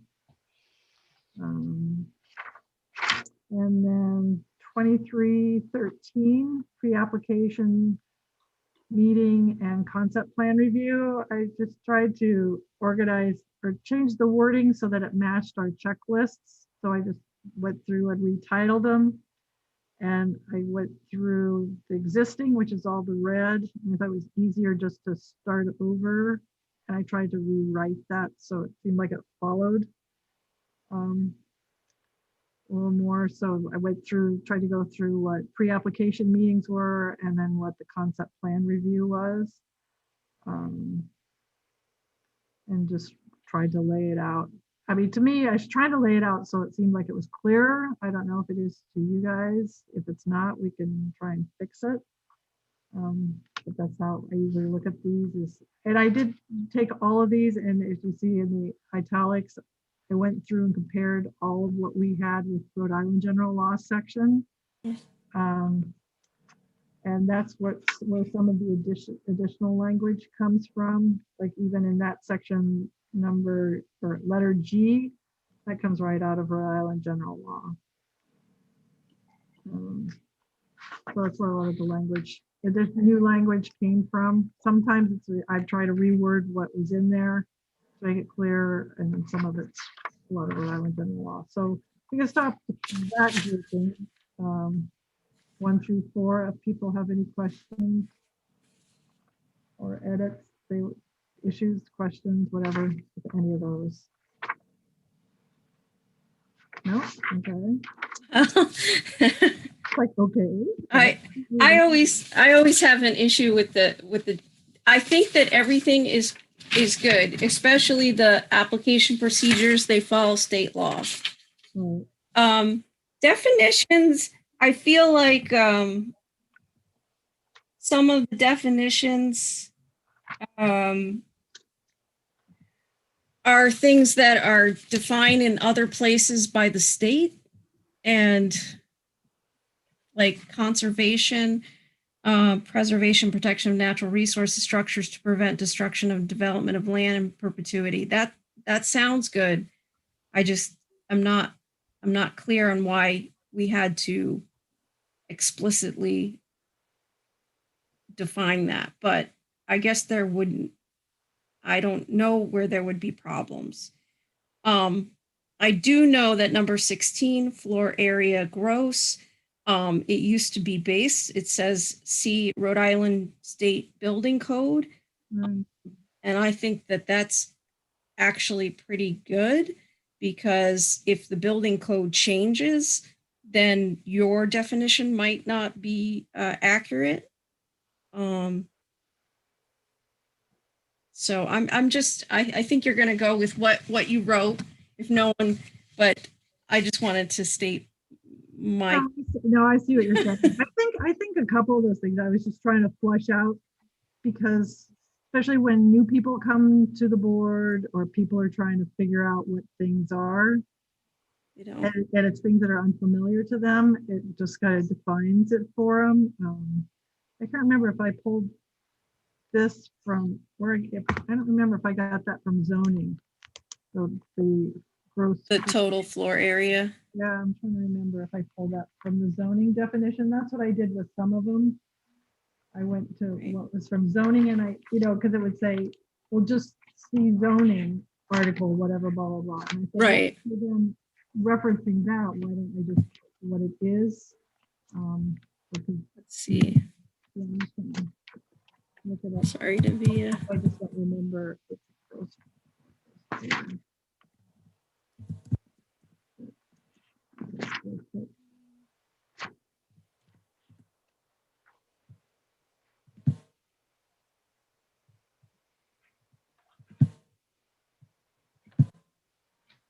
Oh, yeah. See, I took that from zoning. Okay. Yeah, it's the total floor area of all floors of a building within the inside perimeter of the exterior walls, exclusive of vent shafts and courts. I didn't take it all, because then it goes on without deductions for corridors, stairways, closets. That's gross floor area, right? Yeah. Yeah. Yeah, so basically I didn't put the whole thing, but that came from zoning. I think I understand what you're trying to do, but when you're trying to regulate certain situations, so have an application or something, I'm not gonna look for one definition versus like looking to see if there's two different definitions for the same word. I'll tell you, I'll go to zoning first. Whatever's defined in zoning will be what is defined, and then if you go back, it's whatever's the state defines, which would be the building code. That's all I'm saying, is that there's a hierarchy with definitions. And I do want to, so I mean, that's up to you. I'm just making that point. I do want to say though, flexible zoning, it's not always this definition that you propose, a land development tool that allows reduced lot areas and dimensional regulations to preserve character, defining features of a site. That's how Tiverton uses flexible zoning. So I guess that's okay in your subdivision regulations, but as a word, flexible zoning can mean you have more density. I mean, that's what that word means, but I just throw it out there. Yeah, see, I took that from zoning too. Well, I see, yeah, because it said as defined in Article 2 of the town zoning ordinance. Yes. So rather than having that reference, I just pulled that definition straight from zoning. I see. To there. So that is how it's defined as zoning. Yes. So, yes. Yeah, if it's not the accurate definition, I guess it has to be changed to zoning. Change in zoning. But I think that's my point, is that you're having it defined in both places, which could get really. Well, it's the same definition. I think it's Now, yeah. I think it's partly because, I mean, when I started out on planning board, I usually just always went to the subdivision regulations and I didn't go to zoning to look for it for the backup. And I don't know if that's what other people do initially, but if I'm dealing with subdivision regulations, I would tend to go there for my definitions, not zoning. But I just was trying to just expand it a little bit so that people would have the information. Okay, yes. I don't know. People feel if they want to leave it as is, or, I mean, otherwise we have to figure how we want to say this, what you want to do. Right. Any comments? Anything else? So is the pre-application informal concept plan, is that clear to everybody? Is that adequate? To direct, basically to inform applicants and to inform you as you go through it. Okay, so we'll go to section, which is page 5, 2318, decision of the board. This one, oh, I guess I updated this, the lettering in bold letters. Because I think Jennifer and I had these discussions to clarify it, that the administrative subdivision, if Jennifer, as the administrative officer, reviews an administrative subdivision that doesn't come before the board, then it would be that she would sign it, because actually what my signature on plans means that it's been reviewed and approved by the planning board. So if it's an administrative subdivision that she has only reviewed and approved, then I wrote in there that the plans would be signed by her or the administrative officer. But any plans that come to the planning board, whether it's an administrative subdivision, minor, major, the idea is that it's to be signed by the planning board chairman, and that was set up. I mean, that's just the way it's defined to be set up. So if you guys are okay with that, because I think historically how it's been is that the planning board chairman has signed all plans, even the ones that didn't go before the planning board. I think it was designed that way initially as a checks and balance, so that there would be two sets of eyes on every set of plans that the administrative officer and the planning board chairman would always see the plans before they actually got recorded. There was a reason for that, and I still think it should be that way, that it should be signed by the chairman of the, as well as the administrative officer. If you want to add another line, I think it's a good check, because we had some problems way back. Yeah, that's the only thing is, I don't know if or say the planning board chairman's signature then indicates that it was approved by the planning board. I don't know if that's Correct. If that's what it means. And if, we never voted on it, but then I sign it, it means, I don't know if there's any legal jeopardy there. Yeah, I want to say that just as the planning board chair can't just sign things because of their position. They are signing things in the name of the planning board. Right? So that's where that gets fuzzy. Right. Travis, do you have any comment on this? I mean, if that's the way that you're, what's in. Yeah, I mean, in my opinion, an administrative act done by Jen should only be signed by Jen. I think if you're signing it, and I would agree with Jen that you're a representative, because it wouldn't make any sense for everybody on the board to sign. So you're signing as chair, as a representation of the board, and if you sign it as well, it does seem as if the planning board had an action on it, and then it wouldn't be administrative. Right. Right. But but you still have the option Jennifer still has the option to refer administrative subdivision to the planning board. And in that case, Sure. if we voted on it, then I would sign it. Yeah, I don't think anything in our subdivision regs requires that it be administratively done, but there are some that may be administratively done. Right. So I mean, once I kind of think through that, it seems reasonable to me, even though it is a change from how it's been handled in the past. Rosemary, I'm actually curious. What just my own curiosity. What were the problems in the past? Collusion. Yeah. Okay. But that could happen with just a chair too. No, because there was a record of it. Well, I mean, with anything that doesn't happen amongst a vote in the public could be a festering ground for collusion. Right. So I can't remember if I continued the public hearing for this. If I didn't, say it now. I can't remember. All right. There's no attendees, so. Oh, good. Okay, so I'm off the hook, but yeah, I go, oh, it's a continuation.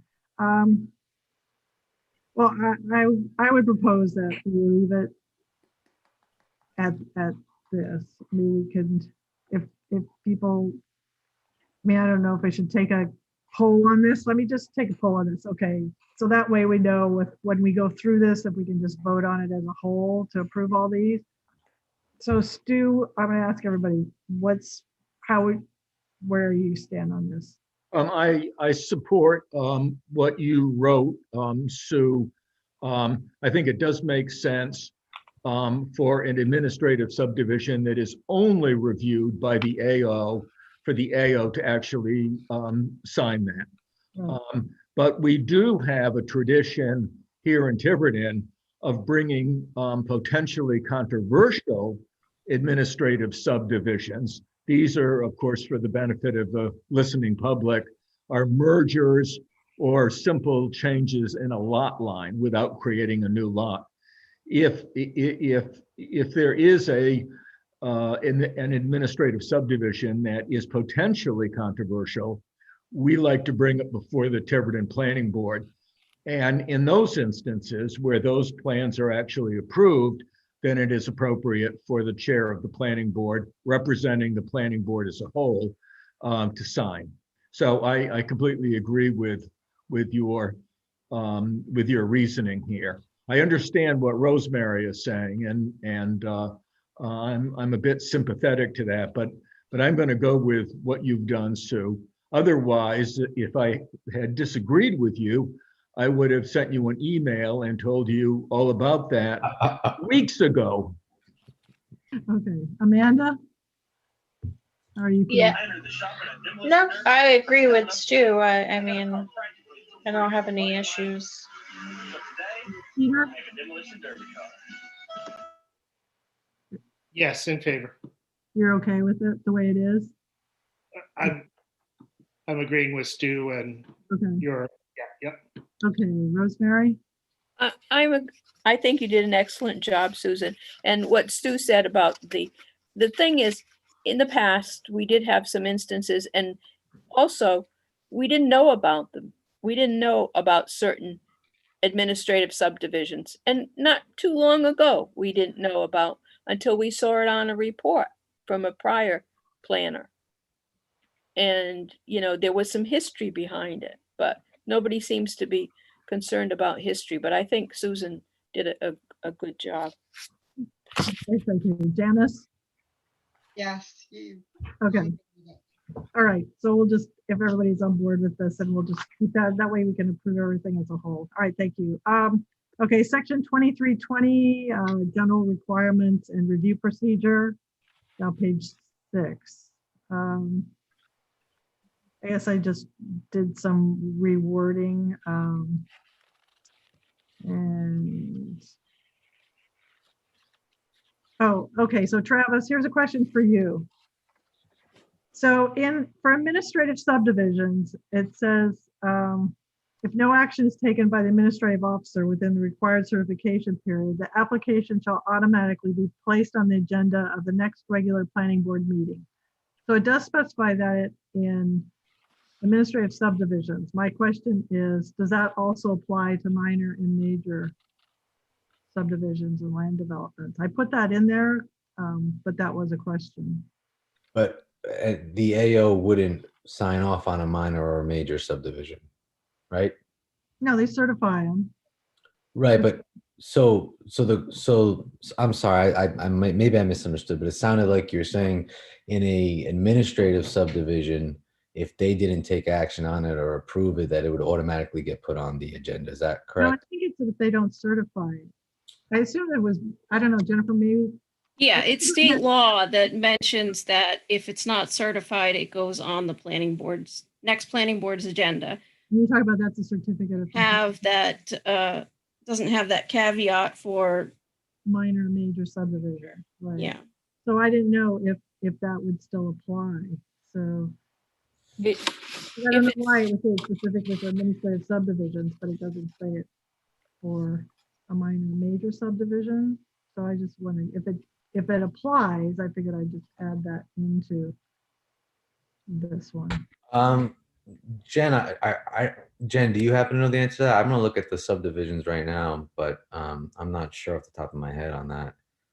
Yeah, so I discussed it with Sue, and there isn't a state law that says what happens if, like she mentioned, just for administrative subdivision it does, but not.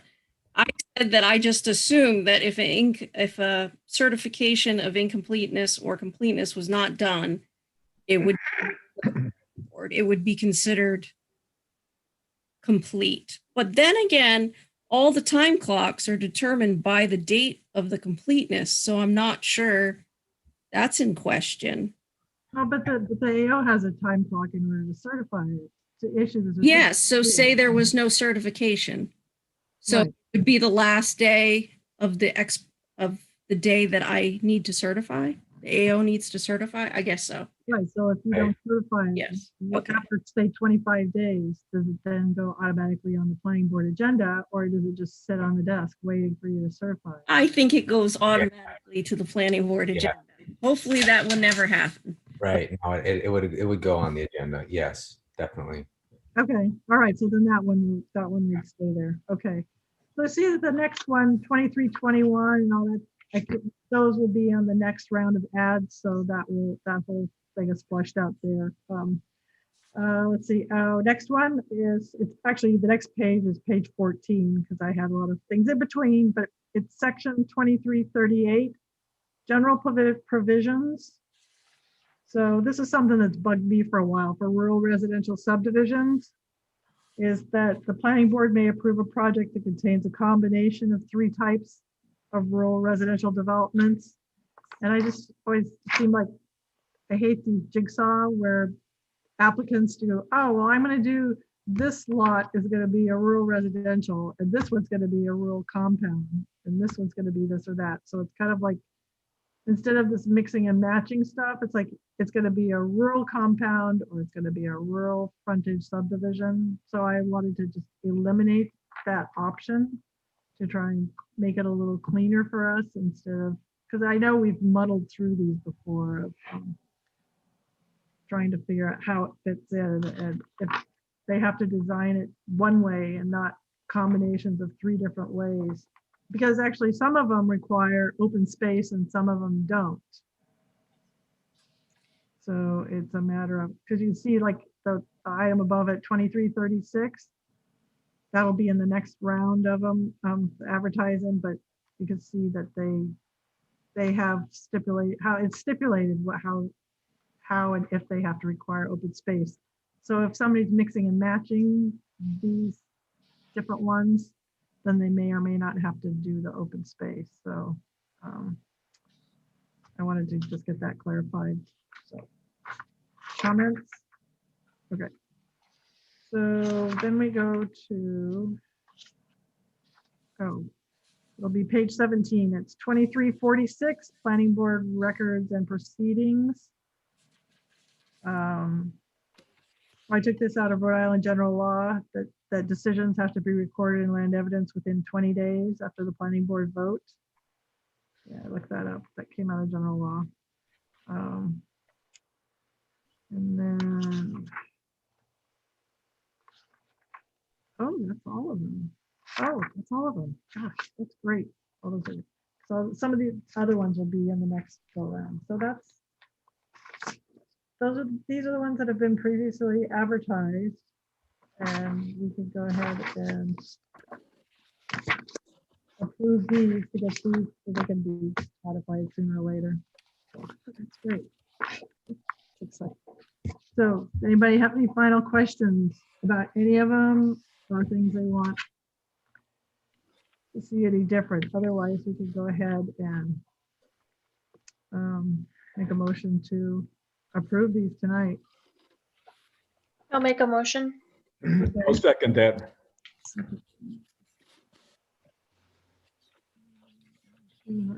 For the regs, as discussed tonight. All right. I'll go ahead and we'll go Can around. we please clarify what the motion is for the minutes? Because as of right now, we approve the changes. Okay, so no, I don't know if I need to list the sections, but the motion, I would have a motion to approve the subdivision regulation amendments that were reviewed tonight.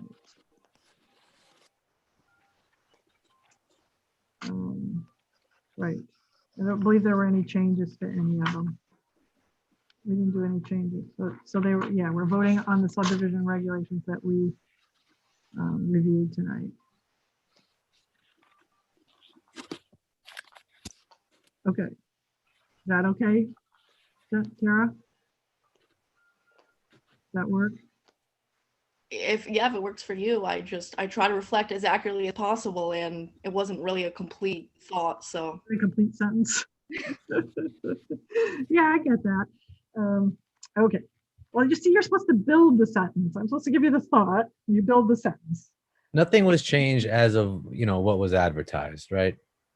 Right? Oh, We basically advertised these particular, and there's been no particular change during this meeting. We've agreed on everything. So, right.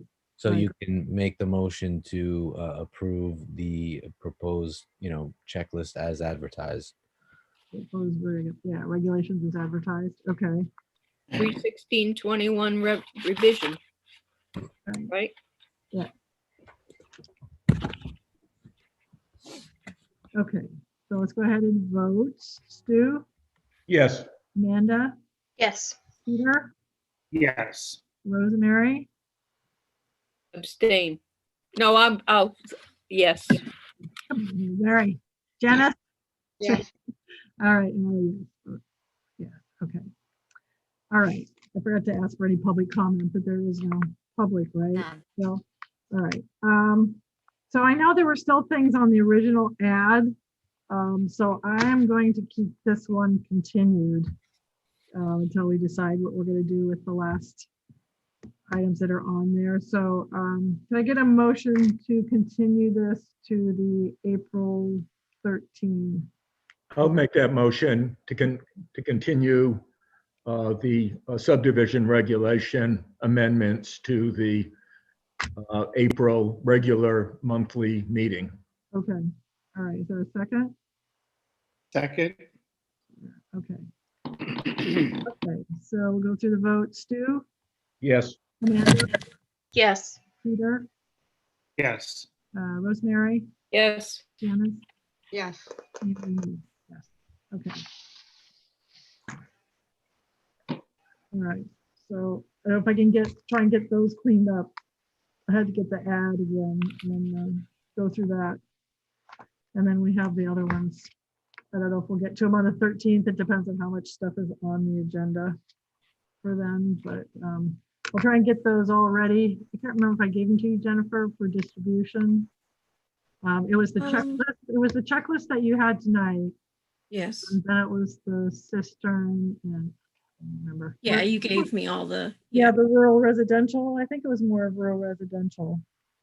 So I'll try and I'll try and refine this list so that we all have. And actually, it's 4 weeks till the April 13th. I think it's because of Easter weekend. So the next meeting is until April 13th. That's 4 weeks from now. Yay! So I have some time to try and clean up all the ones that are left for review and discussion. So with that, thank you, everybody. Last item is the Planning Board 101 presentation that Jennifer has had. So if we can hang in there a little bit longer, we could get this done. Done. Let's see.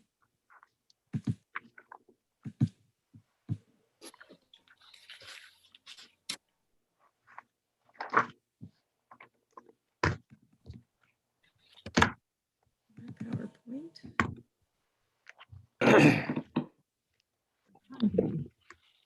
Education.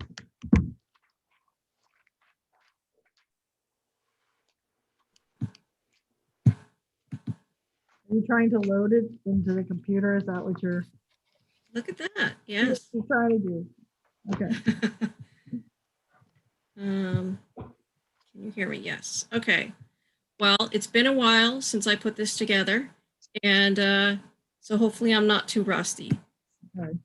But I know my stuff, so so I can just tell you.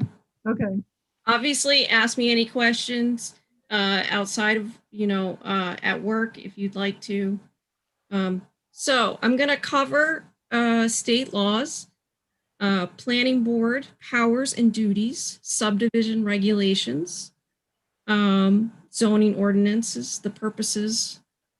I think that's spelled wrong, but subdivision definition and review stages, and local laws, development plan review, environmental review statement.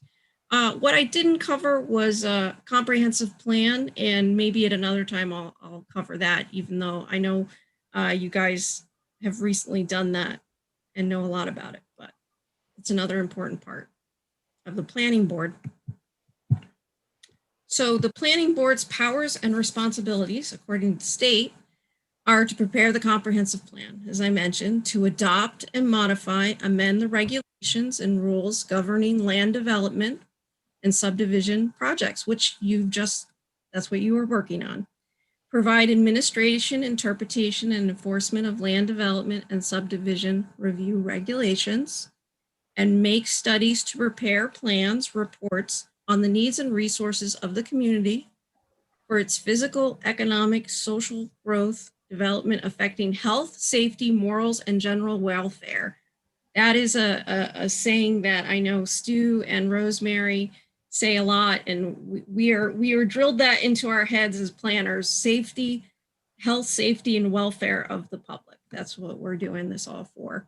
So the studies that we deal with are land use, transportation, public facilities, blighted areas, housing development, environmental protection, natural resources, protection from disaster, economic and social characteristics of the population, preservations of historic sites, and economic development. So the planning board does a lot as planners. So the purpose of subdivision regulations is to provide orderly and thorough expeditious review and approval of land developments and subdivisions. I just want to say that sometimes, you have to remember expeditious review. So that's one of the requirements, is that we do things in a speedy manner. That's required by law. Promote high quality and appropriate design. Promote protection of natural and built environments. Promote land developments that are well integrated into the surrounding neighborhoods, and encourage local design to reflect the intent of the comprehensive plan. Promote technical review on land developments. Encourage dedication of public lands. Encourage establishment and consistent application of procedures for local record keeping on all matters, land division and subdivision. Review, approval, and construction, yes. So I reiterate all this because this is what we do. So, this is our responsibilities according to state law. This is what we do. So why I bring up zoning ordinances is that zoning ordinances have a certain set of regulations that they also are enabled to do.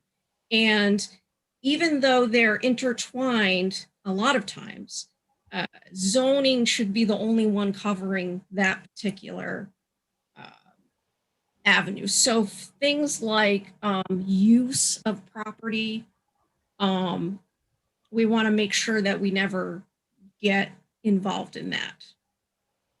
I mean, we do like environmental, we do. It's a very fuzzy area, but these are the zoning ordinance purposes.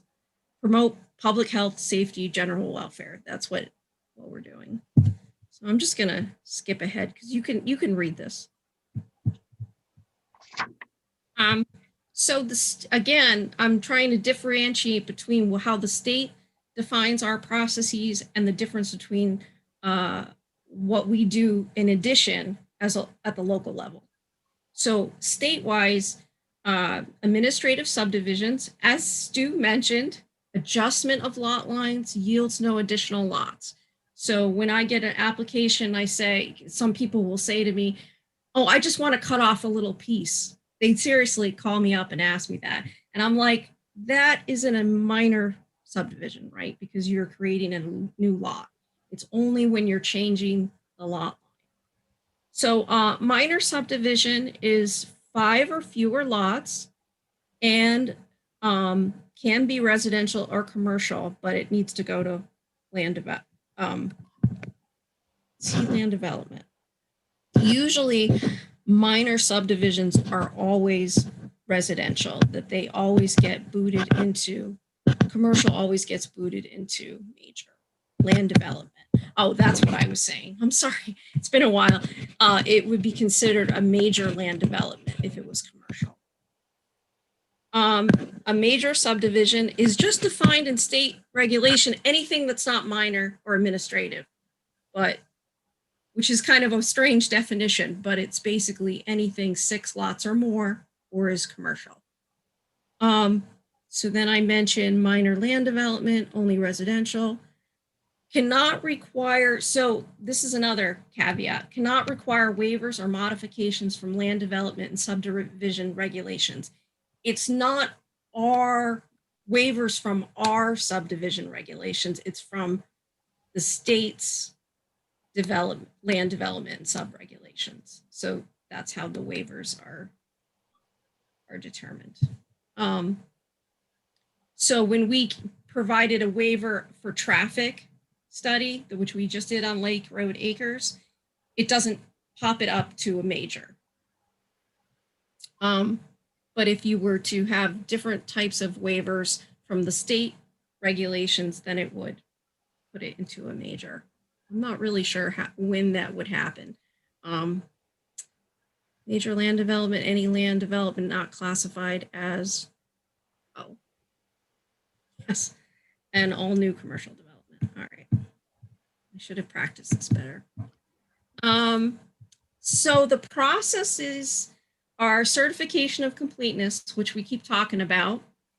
So certification of completeness is something that is actually in the state regulations, and the administrative officer is always the one that determines that. And the administrative subdivision, the AO, has the right to approve, deny, or refer to planning board. If it is denied, it automatically becomes a minor subdivision. But so it's not necessarily a minor subdivision if it gets to the planning board. It might just have been referred rather than denied. A minor land development, there's a preliminary plan and a final plan. In a minor, if it's a new road, there are additional requirements of a public hearing. If there is no new road in a minor subdivision, then there's no public hearing and there's no public notice either. But I don't see many of your developments not having a new road, at least what I've seen. In Foster, I would definitely see subdivisions without new roads. Major subdivision or land development process. That's so the concept plan is in state code and it is a required meeting. You have to, there's no approval involved, but it is required. And there is no certification of completeness because there is no approval, probably. Then there's a master plan with a public information meeting. And there's next a preliminary plan that has a public hearing. The applicant can request, probably at the concept plan or before the master plan, can combine the master plan and preliminary plan as one process. And then they would only need one public hearing rather than the two separate ones. And then the final plan may be approved administratively. Here we as tradition, as Stu would say, it always comes back to the planning board, but it can be approved administratively. Jennifer, just to clarify, it is in our subdivision regs. It says all final approval goes to the planning board for approval. It does say that for Does say that. Okay. minor and major. It's part of our subdivision regs. Yeah. Okay. It's not just urban legend. I'm going by state law here, but yeah, obviously it says may, so you may say that it comes. I'll have to look at that. Yeah, it's in there. It's, yeah, where it says that. So development plan review is actually something that Tiverton has placed as an additional review process on top of the state defined review process. And this is something that is common and is encouraged by statewide planning to do. So just to let you know. So our development plan review process is a two-part process, or not two-part, but two parts to it. There's a site plan review and a design review.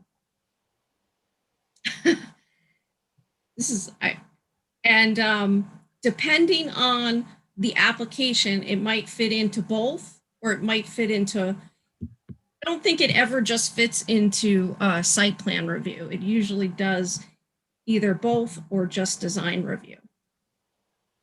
So if we look at site plan review, there is no site plan review required for if a building is 2,000 square feet or under. Wait, what is this? I think, yes.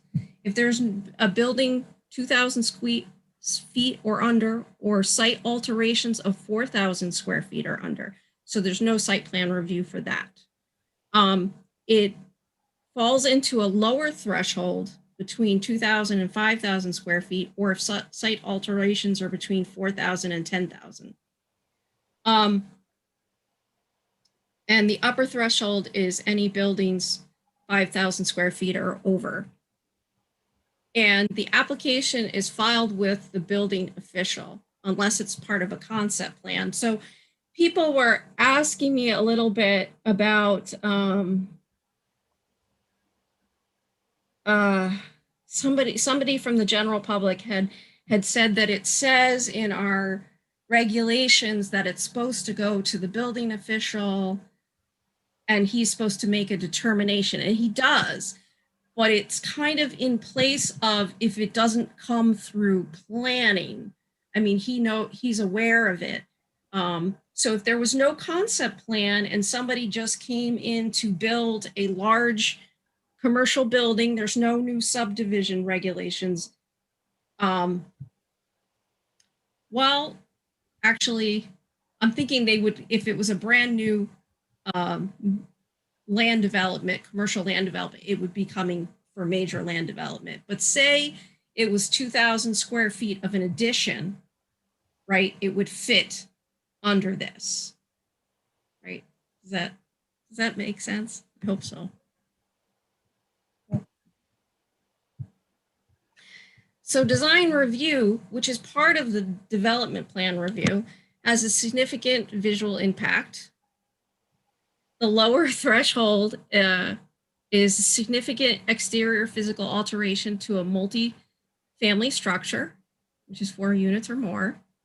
Expansion of existing commercial or mixed-use building involving between 25 and 50% of the footprint within these districts, industrial, waterfront, and general commercial. The upper threshold is new construction or expansion of existing commercial involving 50% or more of the footprint within the commercial zones, basically, industrial, waterfront, general commercial. Or new construction or expansion, exterior physical alteration of commercial or mixed use area within the village commercial district. So that's Tiverton Four Corners. So the upper threshold is the project fits into that if it's any exterior or physical alteration. And then also construction of any multi-family structure or elder house or housing facility or manufacturing home elderly community or age restricted community. Any of those fit into the upper threshold.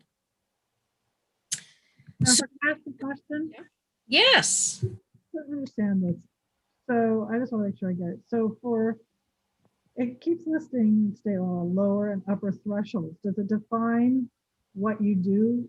Do you do something different for lower threshold or upper threshold? Yes. Yes, you do.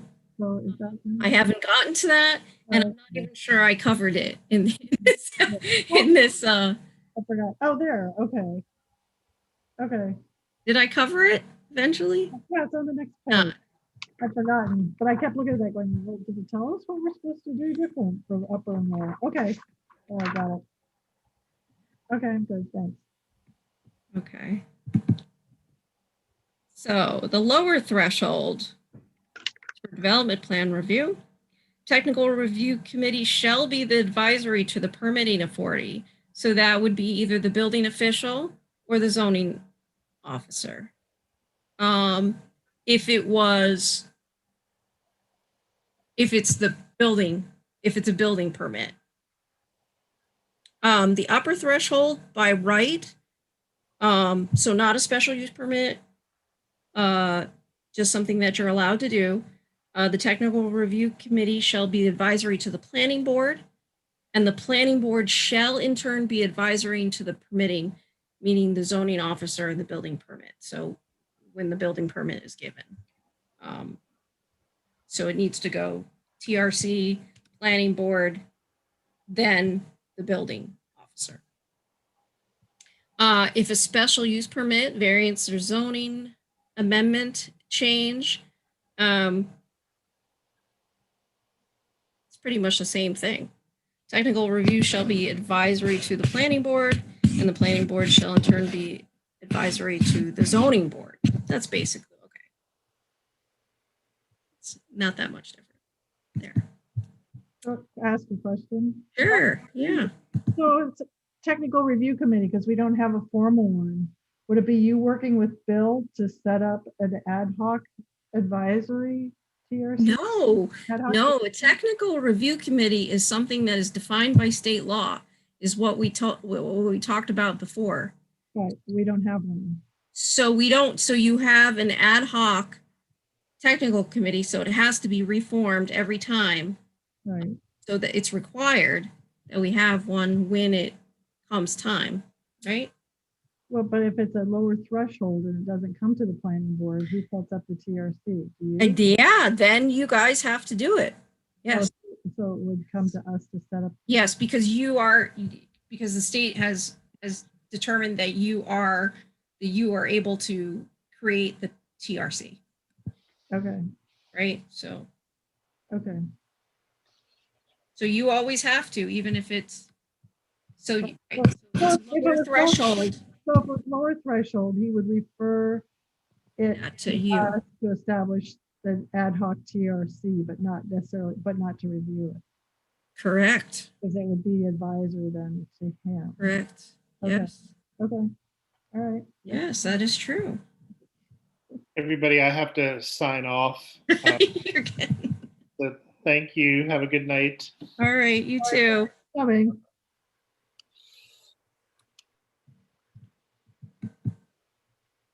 Okay.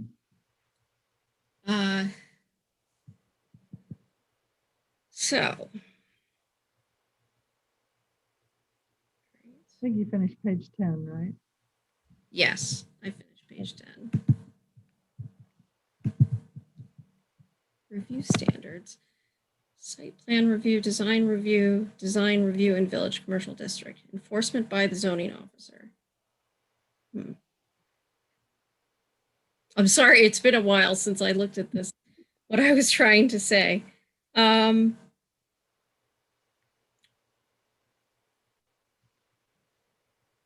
Oh, okay. So, this is kind of what I wanted to explain, because a lot of people talk about expedited permitting in the planned development park, in the Tiverton Business Park. And I keep hearing, oh, we have expedited review. I know. Rosemary, I know lots of people in town hall. And what I want to explain about that is that's why I pulled out that planned development plan review is in addition to what the state regulates. So it's an additional review. And as in your zoning, you've said that part of it could be expedited. So not all the other parts, just that part. So, and I think there's been a confusion that you were able to skip over the major land development, which you are not. You are definitely, it clearly states that the development plan review is the part that you're just expediting. And you are only allowed to expedite that with the consensus of the building official, the town planner, the AO, and the planning board chair, and the town's consultant engineer. That's for site plan review.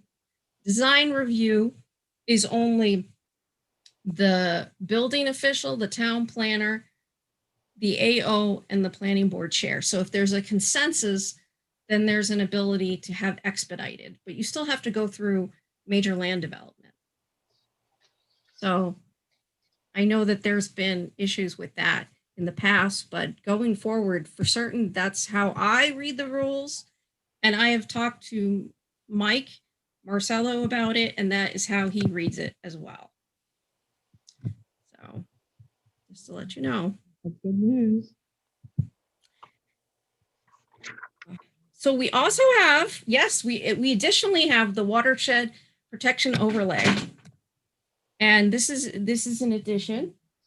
So I had to learn this when I came to town. I was like, what is this?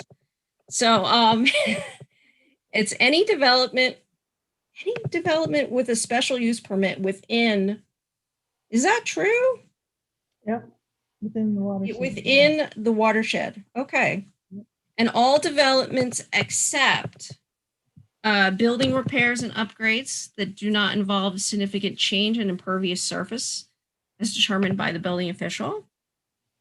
Soil disturbances that do not require soil erosion control plan.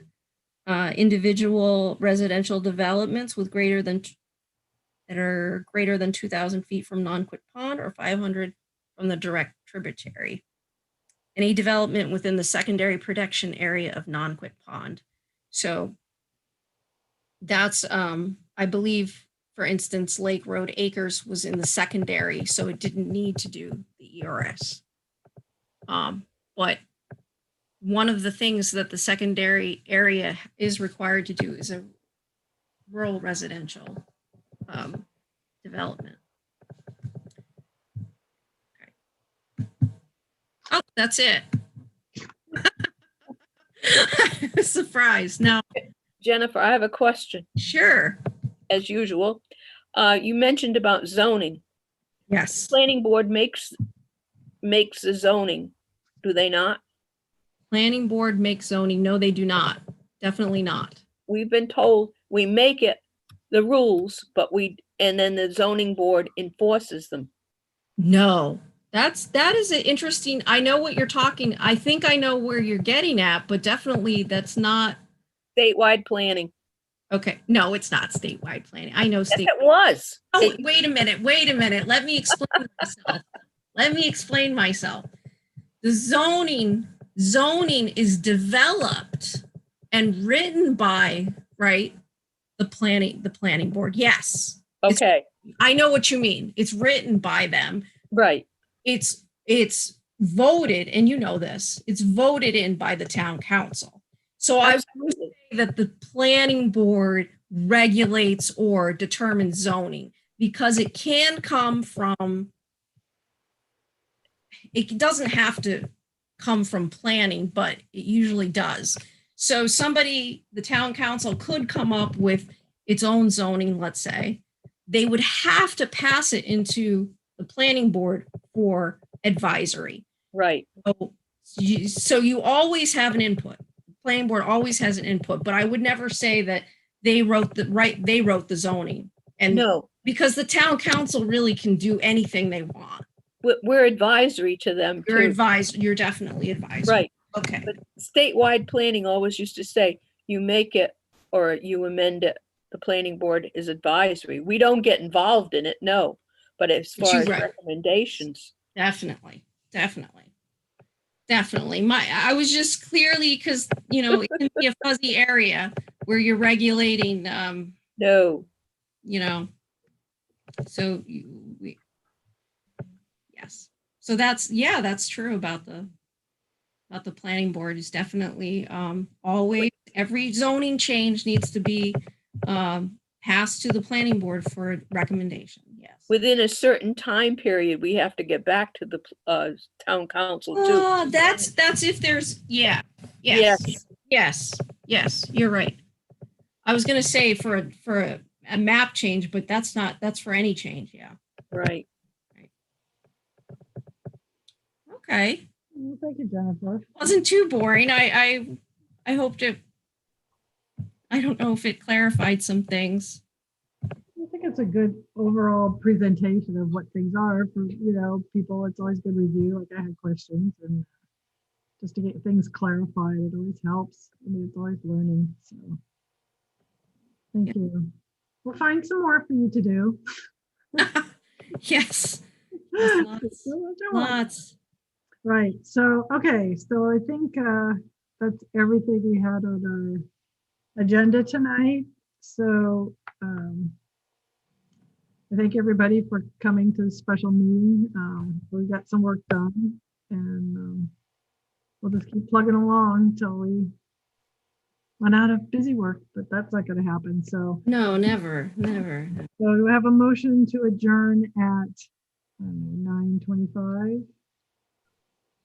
Motion. Who's that? I think, was it Amanda? Sure. It could be Rosemary or me. It doesn't matter. Go ahead, Amanda, you can have it tonight. Oh, thank you. You're so sweet. How are you? Okay, yeah, 9:25. The privileged motion. Yeah, so the next meeting will be April 13th. So we got 4 weeks, so that's nice. We have a little break here now. Okay, so thanks, everybody.